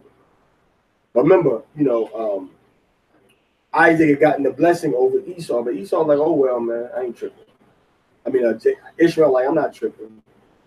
Even though Isaac got the blessing over Ishmael, it was their father's decision, and they both buried their father together. And the scriptures don't indicate that there was a lot of animosity, you know, between the two of them. All right, so now Esau sees what's going on with his brother, and he takes another wife. From the children or the daughters of Ishmael, Yashamai Allah. So there's no sin that he committed in taking another wife. There's no sin that Jacob commits in having two wives, which are two biological sisters. All right. So that's the portion for right there. All right. Now we can read. Let's go into.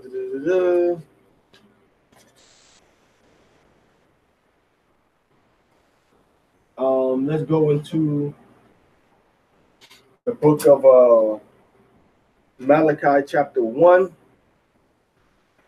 Was it 1 to 2 7? Usually I finish reading, right? Okay, so you go ahead and read Malachi chapter 1. All right, so stand up. You probably come up and stand beside me. What? You read it, then I'll go ahead and break it down. All right, 1 through 3. You come up, you might have room up here. All right.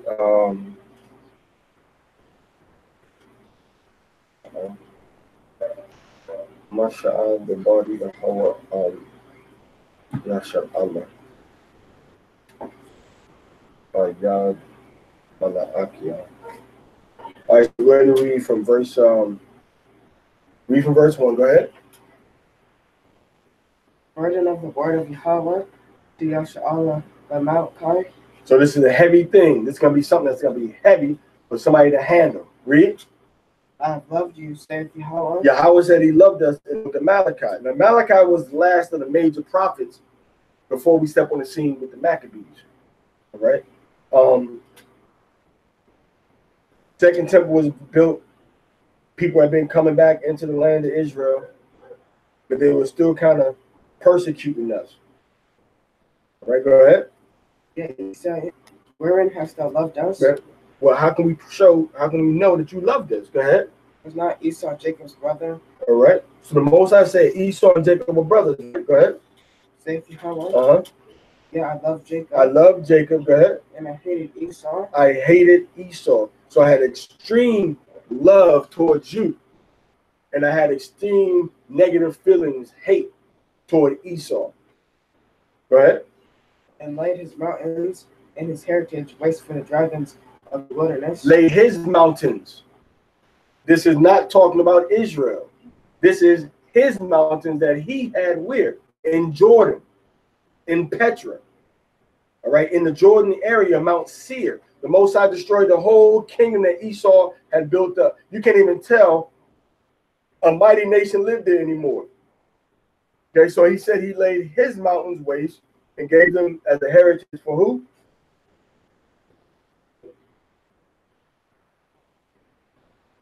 Dragons. The dragons of the wilderness. Now that's getting into the dragons, the jackals of the wilderness. Who lives in the wilderness, the desert area over there now? The Arabs, right? That's showing you that the Arabs are going to come and take over what?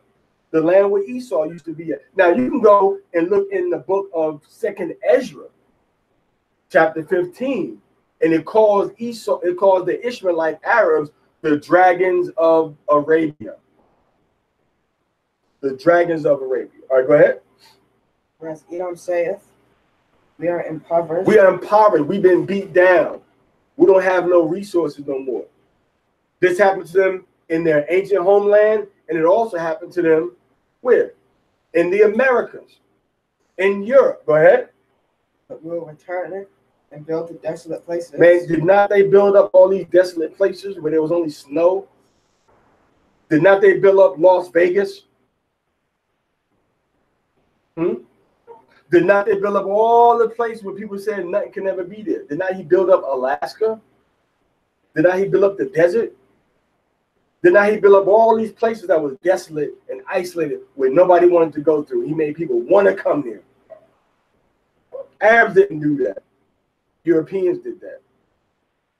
Europeans did that. Go ahead. Thus saith Yahweh of hosts. Uh-huh.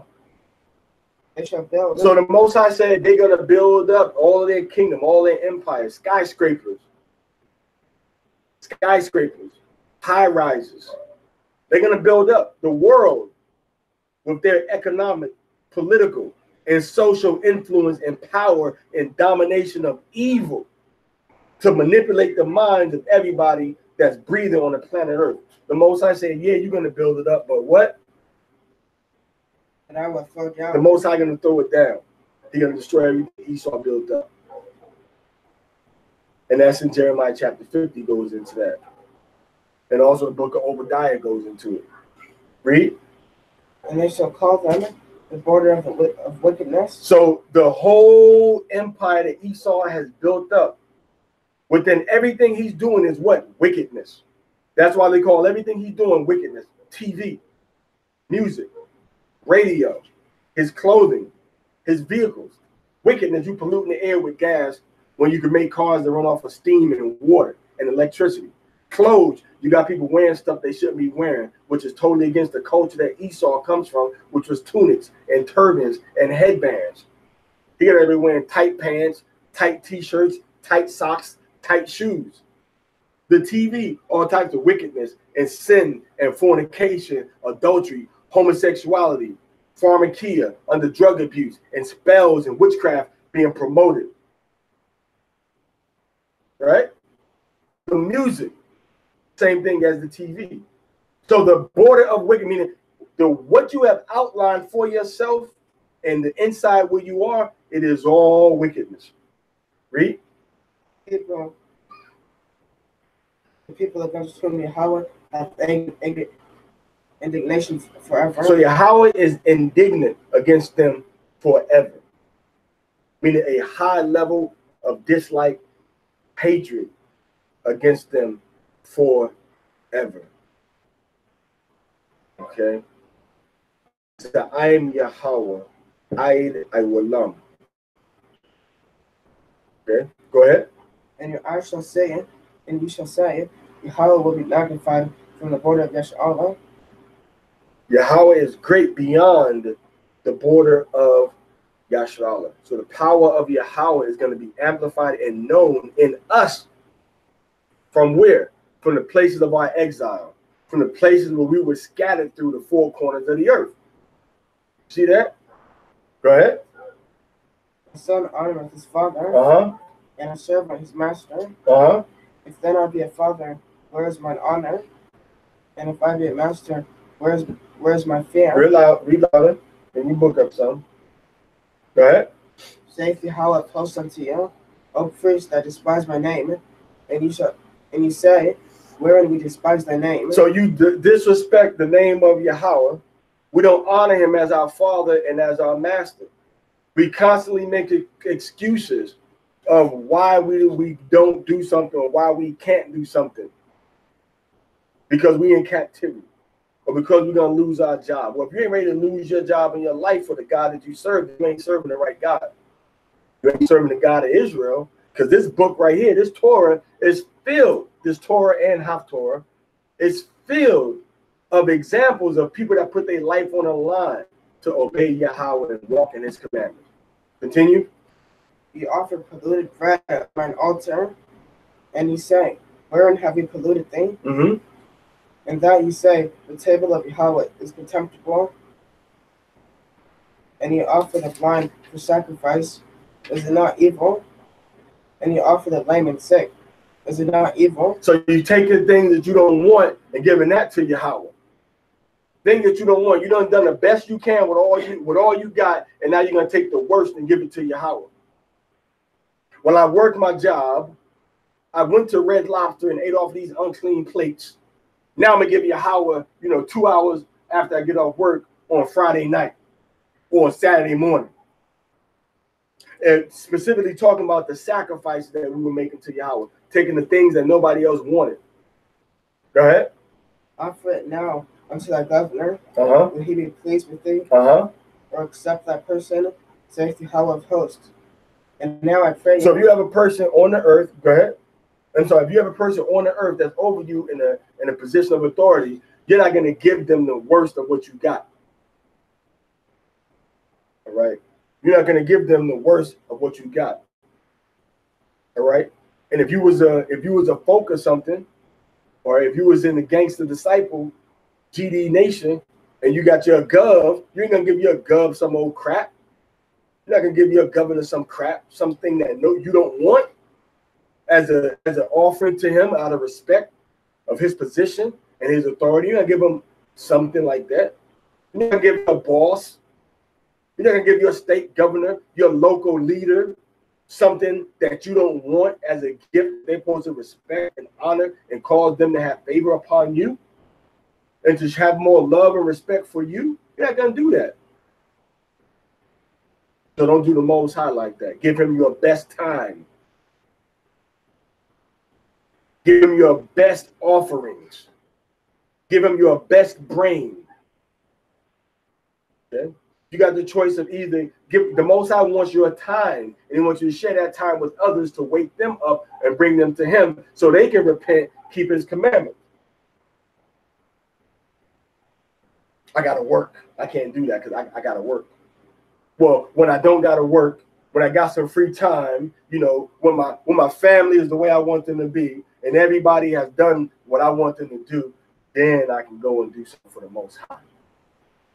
Taking all the best years of your life, the best resources of your life, and you've squandered them maintaining yourself in Babylon, and then you're trying to give something to the Most High one day a week.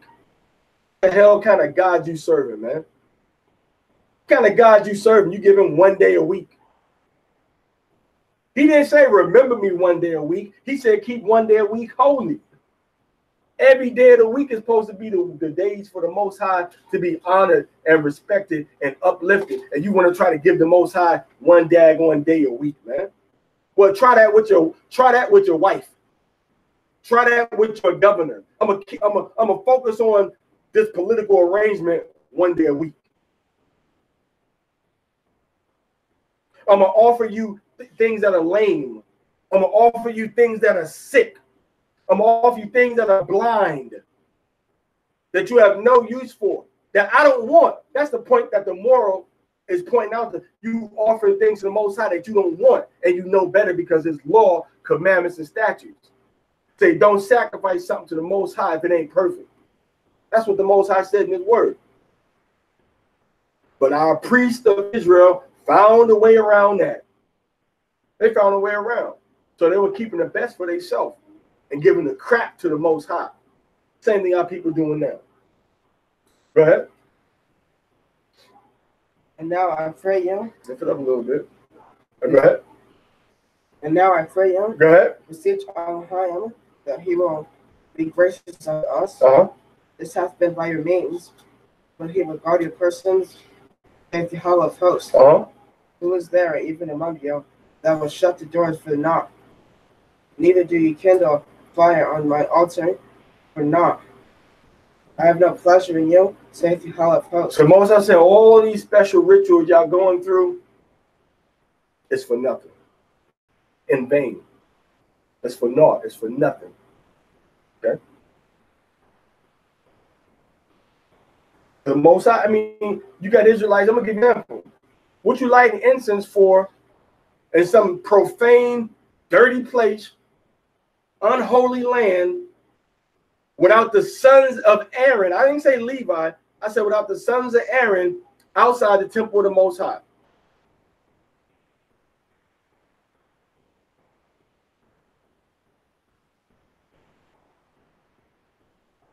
So you want to say, well, we just a Sabbath service. No, the incense did not get lit for the Sabbath service.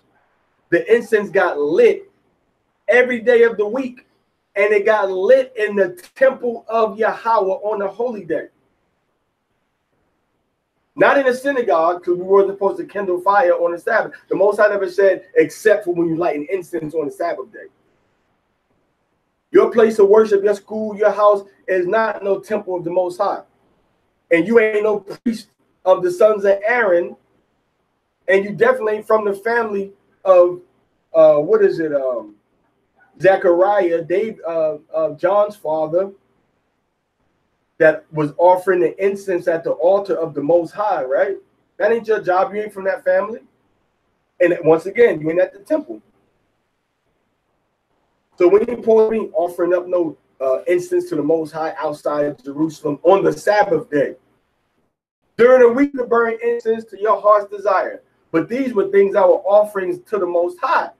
That's a man-made tradition. Get you some charcoal, get you some incense, and burn it in your school on the Sabbath day. That's not in the law for us to kindle a fire for that purpose. All right, go ahead. Neither will I accept an offering at your hand. So Moses said, you priests are corrupt. You give me the worst thing that you don't want. I'm not accepting nothing at your hand no more. Read. For from the rising of the sun, even to the going down of the same, my name shall be great among the Gentiles. So from a whole course of the day, from sun up to sundown, my name is going to be great. Right? My name is great. From the sun going up until the sun going down, my name is great. But what? Go ahead. In every place incense shall be offered unto my name. And a pure offering for my name shall be great among the heathen, saith the Hall of Hosts. But ye have profaned it. So we profaned the name of the Most High. We profaned the sacrifices and the offerings that he told us to make. Read.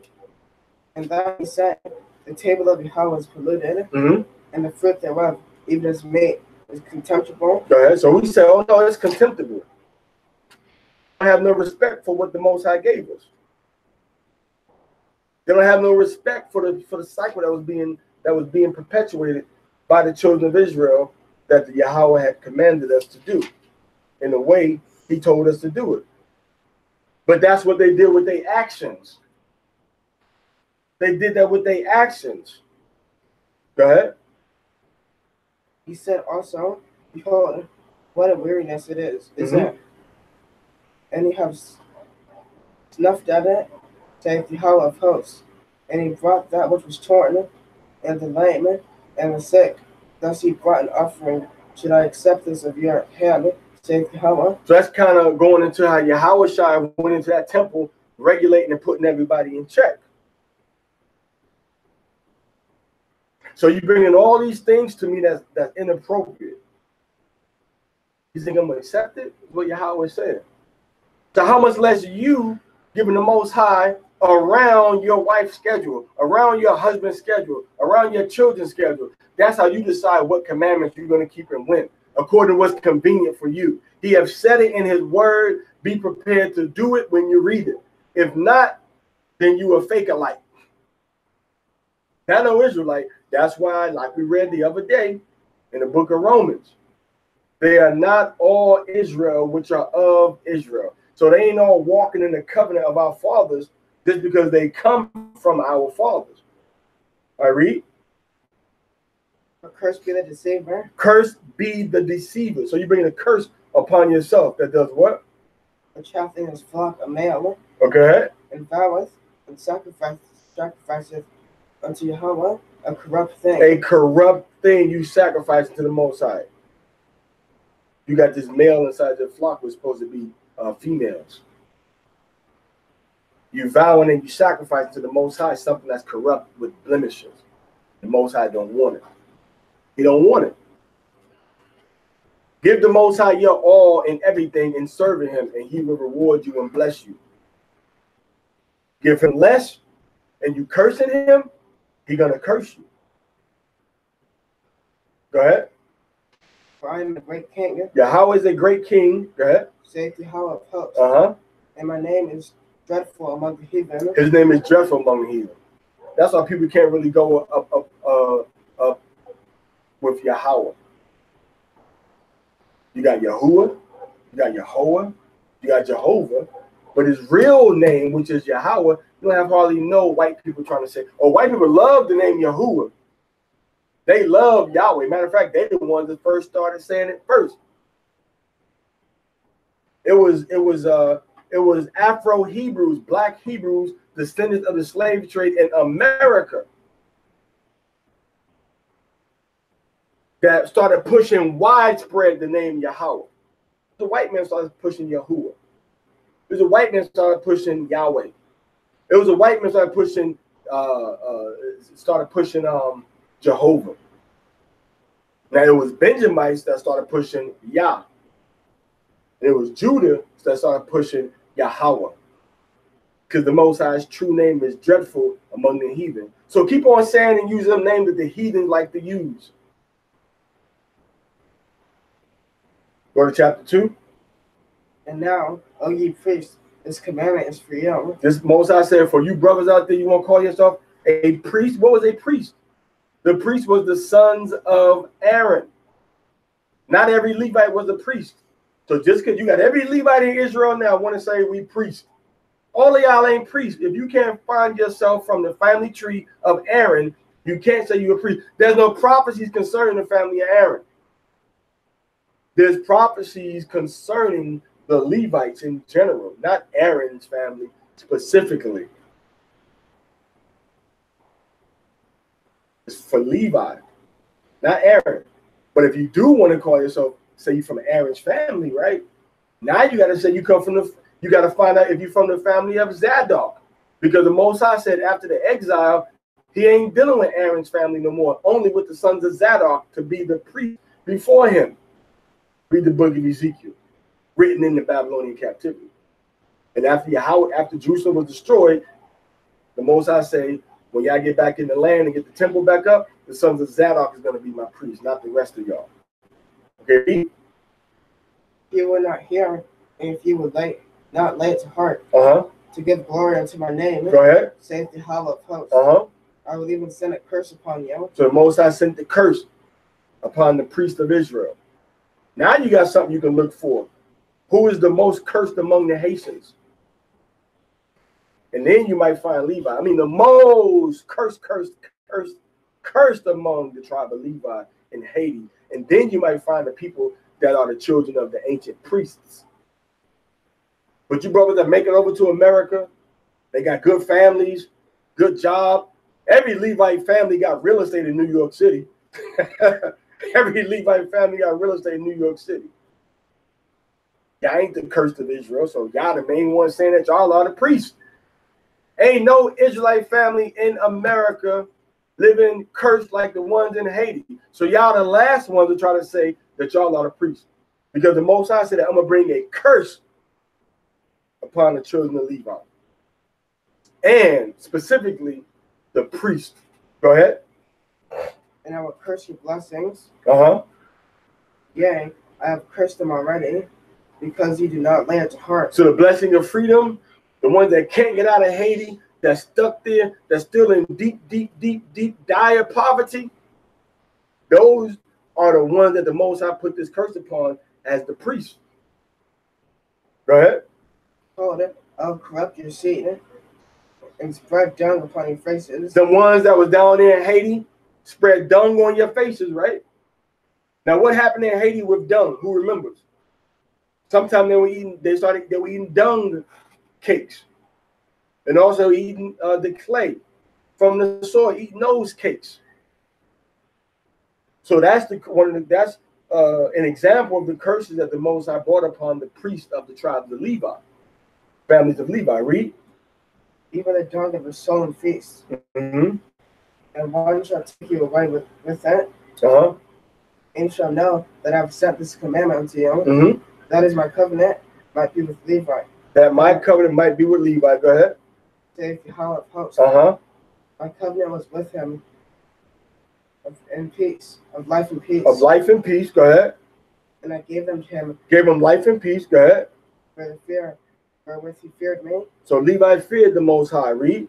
Fear meaning walking almost perfectly in his commandment. That's the fear of the Most High. Read. And was afraid before my name. Levi ain't afraid of the Most High no more. They dealing with everybody else.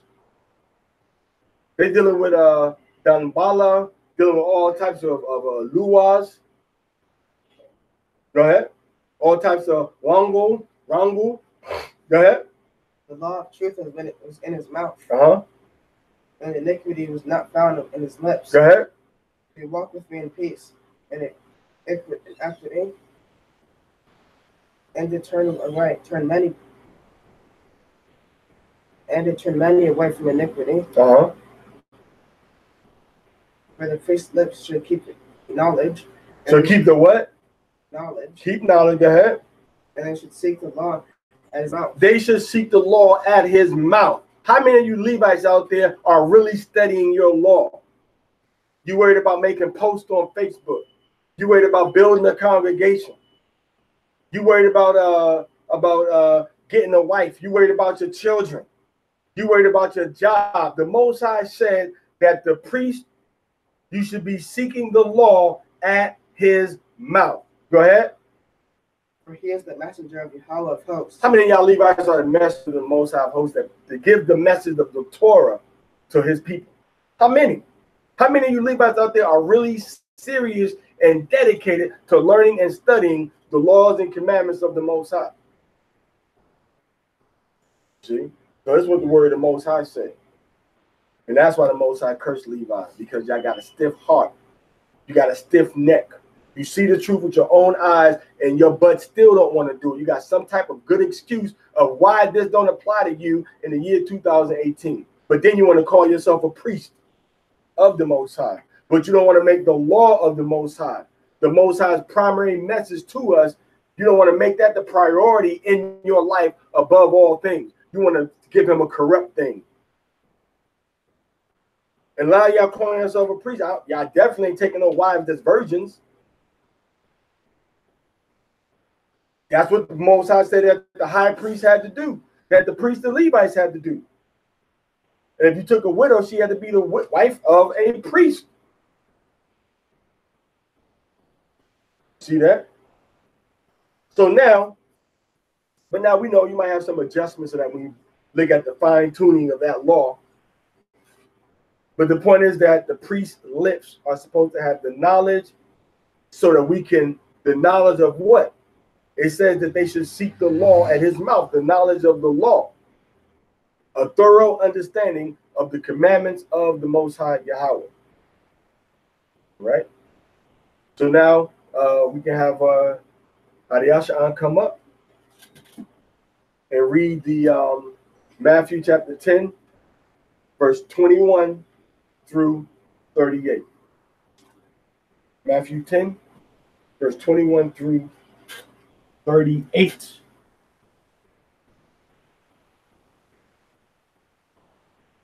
Yeah, man, if you gotta walk in these laws, man. Walk in these laws. Matthew chapter 10. Come on over here. Verse 21 through 38. I'm going to read. And the brother shall deliver up the brother to death. Now this goes back to Esau and Jacob, that Esau wanted to kill Jacob. But the time is going to come that one brother is going to deliver up another brother unto death in the last days, because his life is going to be threatened. He don't have no diapers for his babies. He don't got no food, no water. So he's going to sell out his brother so he can get the benefits from the beast, from the system of this world that's going to be controlling a lot of the resources. I'll look that up. All right, go ahead. And the father of the child. And the father going to deliver up the child unto death. Go ahead. And the children shall rise up against their parents and cause them to be put to death. So the children are going to cause the parents to get put to death by saying things about them, by getting them in trouble, all right, by testifying against them for their own self-serving purpose. Now, Yahweh Shai is telling us that this is going to be done in the last days, but it was also done in Yahweh Shai's time when they was persecuting the people that believed in Hamashiach. You see, what you got to understand too is when the Spanish Inquisition happened in the 1400s, they weren't killing people that believed in the Torah. They were killing people that believed in the Torah and that was following Yahweh Shai, that wouldn't let it go, that were doing both of them together. Go ahead. And ye shall be hated of all men. So all men gonna hate us. Go ahead. For my name's sake. For the sake of the Most High. So we ain't gonna be popular. All right. We're not gonna have 1 million views. You an Israelite with a YouTube page, man. You it's surprising if you got 1,000 views, man. But go look at the Baby Shark video. How much views that got? Okay. Go look at Lil Wayne. How many hits it got? Drake, how many hits he got? The Weeknd, how many hits he got? All right. And XXX Tentacion, he got all the hits now after he passed away. But when he was crying out for help when he was alive, nobody heard him, right?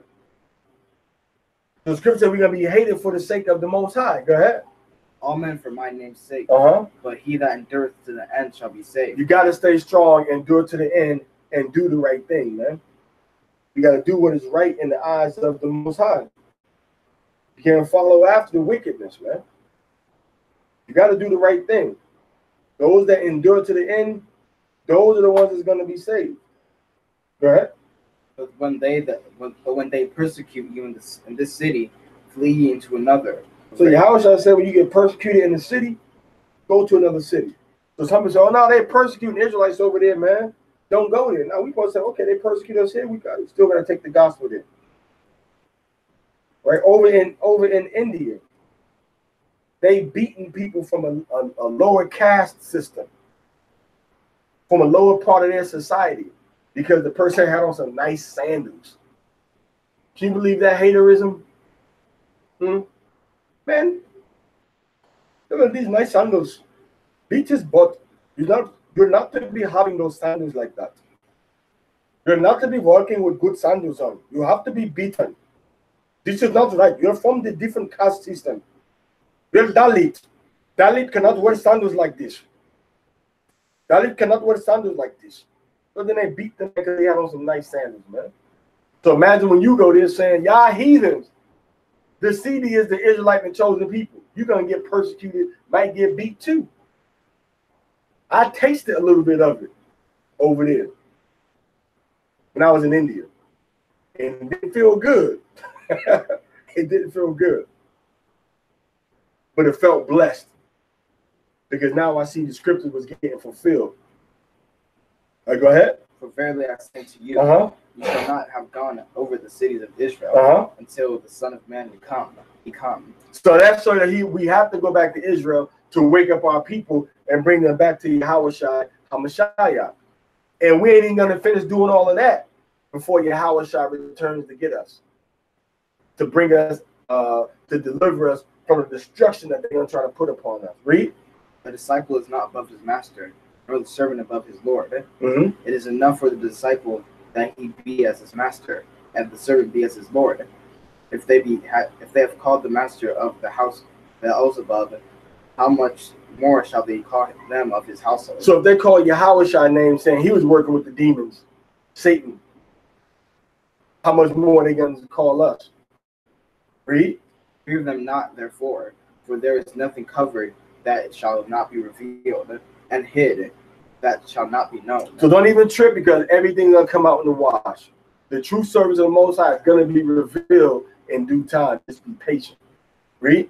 What I tell you in darkness, that speak ye in light, and what ye hear in the ear, that preach ye upon the housetops, and fear not them which kill. So take this gospel and tell everybody about Yahushua and the commandments and the law. Read.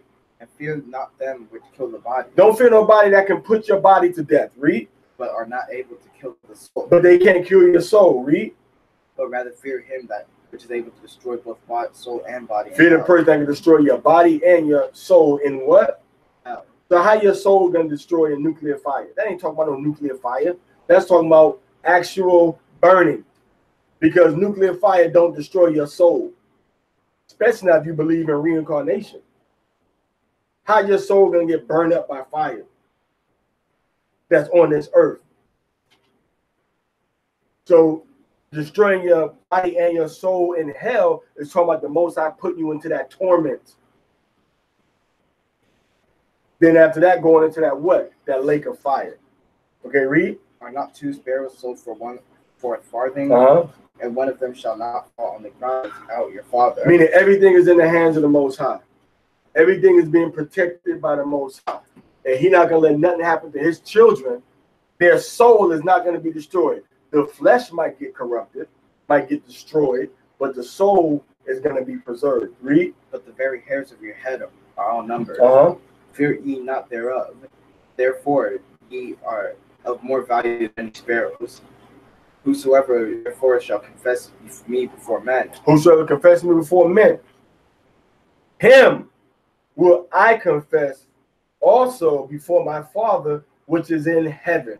So you stand for Yahushua on the earth, he's going to stand for you in heaven. So all you captivity Israelites that can't keep the commandments, Yahushua is not confessing you or standing up for you in the kingdom of heaven because you ashamed and you got excuses why you don't got to do what he said. Read. But whosoever shall deny me before men, him will I also deny before my Father. Whosoever denies me before men is going to be denied before my Father. So if you say, oh, no, Yahushua is not important to me enough to keep the commandments, I'll work on the Sabbath. He's not important to me enough to do the new moon on the proper day. I'll do the crescent moon. Yahushua is not important to me enough to do the moon when the moon is black. I'll do the white moon as the new moon. Yahushua is saying he's denying all of you before his Father, man. You deny what Deuteronomy 22 is talking about, that the women ain't supposed to be enclosed like a man, no short skirts, no short tunics, but long tunics. And you deny that, saying it's okay for her to wear pants, got her t-shirt and her skirt, everything tight and hugged on her body. You denying Yahushua. You going to eat at places that got shrimp, lobster, crab, and pork. And you say it's because we in captivity. You say we can break that commandment. You denying Yahushua. He gonna deny you before the Father. Read. Which is in heaven. Think not that I am come to send peace on. Man, he didn't come to bring no peace in your household. When you come to him, he didn't come so your boss is gonna love you. He didn't come so your job. Oh, you believe in Yahushua now? Oh, you can take all of that. Nah, sometimes you're gonna have to get fired to do the commandments of the Most High. Sometimes you have to tell the police what they really need to hear. Tell the judge what they really need to hear. In the course of keeping his commandment, not quieting down, doing what they tell you to do, and standing there like a robot, breaking the commandments or letting them talk against the Most High. Go ahead. I came not to send peace, but a sword. He come to bring a what? A sword. A sword. So that's a spiritual sword that he came to bring. Division, death, conflict. Read. For I am come to set a man at variance against his father. And that man at variance against his father, that means that same man can sell out his son and deliver his son up to death. And that's what's going to happen in the days to come. Happened before in Israel. It's going to happen again amongst our people throughout the diaspora. Read. And the daughter against her mother. And the daughter-in-law against her mother. And a man's foe shall be they of his own house. Now we see it happening with Esau. Esau is doing everything opposite to what his family wanted him to do. Marrying the women that they didn't want to marry, him to marry. Jacob lying to his father. Through his mother telling him to trick his father. All these things we see happening. We just got finished reading. So that means what? Even the elect, even those that are knowledgeable of the truth, I should say, are not exempt from these things happening to them. Because we see even our righteous father and mother were victims of their own personal agendas and put what should have been the right thing behind them. And they put the wrong thing in front of them and pushed that. But we have to look at that as an example and say we got to walk the right way. Read. He that loveth father or mother more than me. That means if you're not willing to put your mother on the back burner to keep the commandment. Oh man, it's the Sabbath. It's the Sabbath now, man. It's the Sabbath. Oh man, I gotta take my mother to my mother church is having an event today. They're having a barbecue. I gotta take her. Now you love your mother more than you love the Most High, because you definitely supposed to be driving nobody to no church, not on the Sabbath at all. Period. Not the Sabbath. Definitely not on no outside barbecue on the Sabbath. See that? So we make compromises for all these people in our lives when we first come into the truth. But don't nobody make no compromise for us. We make all these excuses for everybody. But they don't make no compromises for us. But we doing the wrong thing for them. But they don't compromise the wrong thing and try to do the right thing for us, for our benefit, do that. Read. It's not worthy of me. So if you love your mother, if you love your father more than you love the Most High, meaning what? Meaning you putting the Most High's commandments behind you, and you putting your mother and your father to the forefront above the commandments, what they want, even though it contradicts what the law says. Read. And he that loveth your son or daughter more than if you got a child, oh, I got to do this for my daughter. My son is graduating from some Gentile, Greco-Roman, Babylonian, Germanic school system on the Sabbath day, and I got to be there. Oh, my son wants to wrestle, Greco-Roman wrestling, with a crotch-hugging leotard on. Oh, I'm going to let him do it because my son really wants that. Oh, I'm going to let my son choose his own religion. Now I'm going to let my son choose what hand he want me to smack him upside his head with. You born Israel, you're going to die Israel. Okay, so now the Most High said, don't put your daughter or your son or your family, let alone a boss, See, many of us, we use this, oh, I got to feed my children. I got to have a roof over my head. So that means I got to break the commandments. No, it don't. I mean, you got to choose a different type of lifestyle, man. Go ahead. Is not worthy of me. Uh-huh. And he that taketh not his cross. That means prepare for persecution, prepare for death, prepare to be criticized, prepared to be ostracized, prepared to be persecuted in this world by your very own people close to you. Go ahead. If you don't do that, go ahead. And followeth after me. Is not worthy of me. You ain't worthy of Yahweh Shah HaMashiach. So Jacob had to leave from around death. And he ran from the pot and jumped into the kettle. All right. Ran from the pot and jumped into the pan.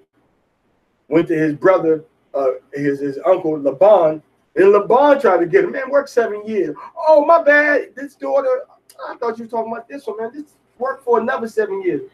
Huh? Oh, you want Rachel? Yeah, you can have Rachel, man. You can have Rachel. That be Rachel, man. Just worked 7 years for me.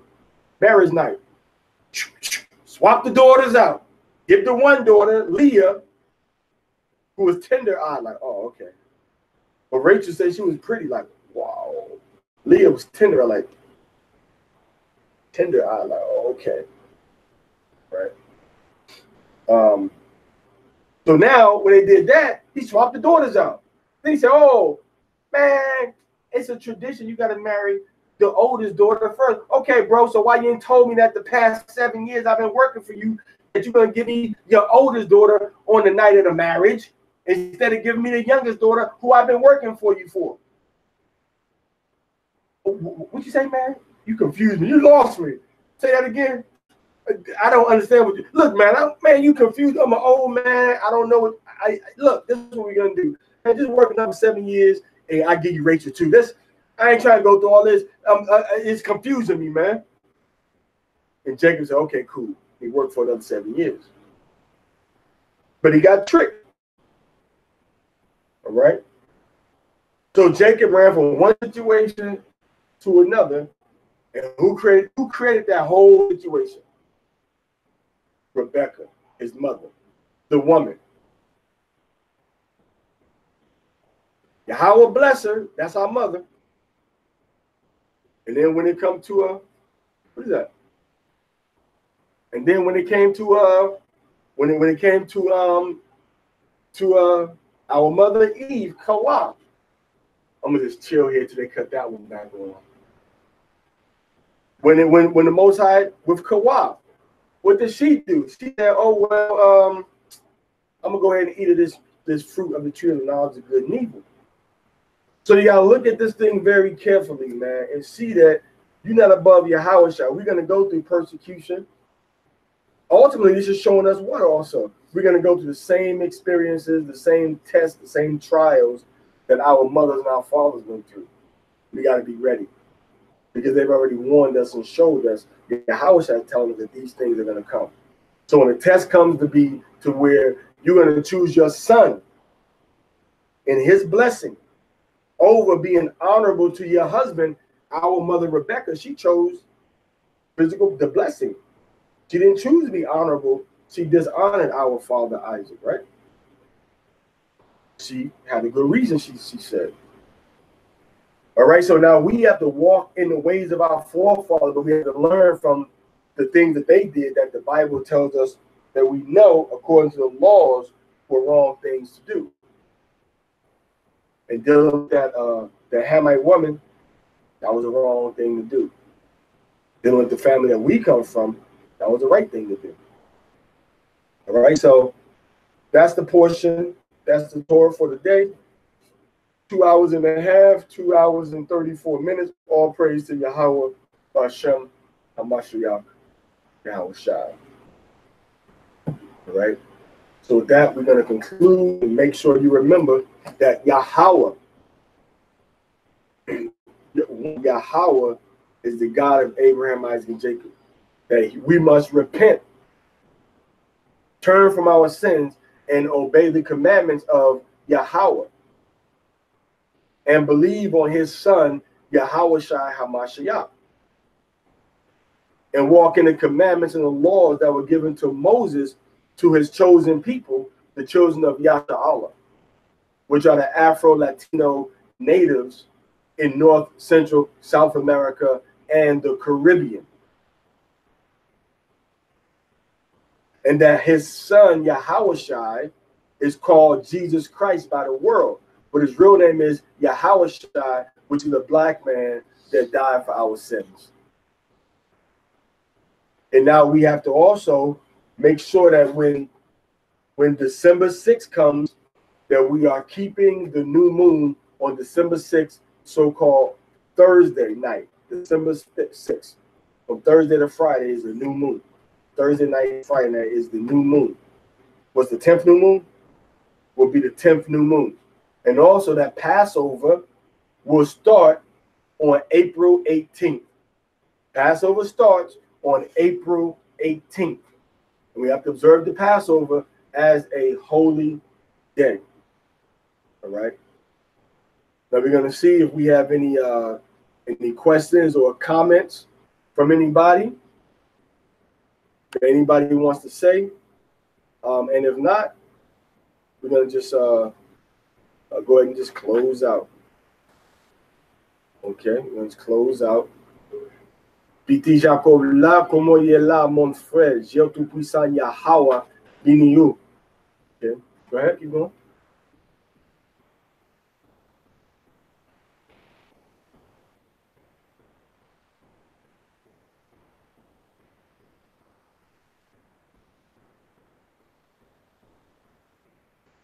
Okay, all praise to Yahweh. Bashem HaMashiach Yahushai. Y quiero decir también que vamos a tratar de empezar a hacer las enseñanzas de la Torah en español. No sé exactamente cuándo vamos a empezar para hacer esta obra de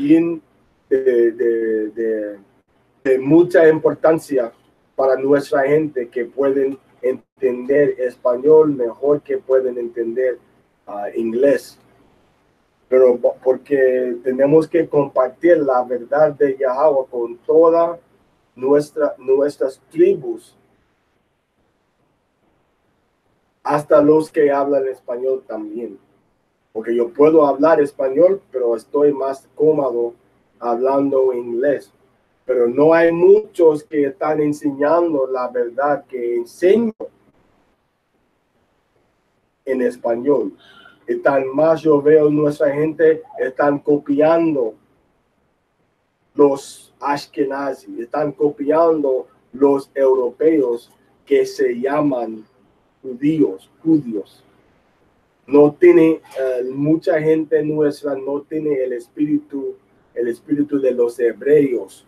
Nomás están imitando lo que están haciendo las otras naciones que se llaman hebreos, especialmente los europeos que se llaman Ashkenazi. Pero ustedes tienen que recordar, y ustedes tienen que saber y entender la importancia que ustedes son los afro-latino nativos de las Américas. Nosotros somos las ovejas perdidas de la casa de Israel. Nosotros somos la gente del Altísimo. Nosotros somos los que van a someternos a la Torah, a los mandamientos.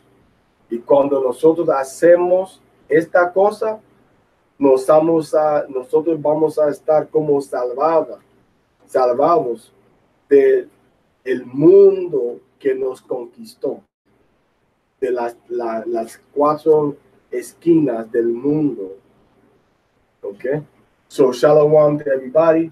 May the Most High Yahweh be with you and bless you. And we'll see you tomorrow for another Aliyah of the Torah. All praise to Yahweh. Bashem HaMashiach Yahushai. Shalom to come.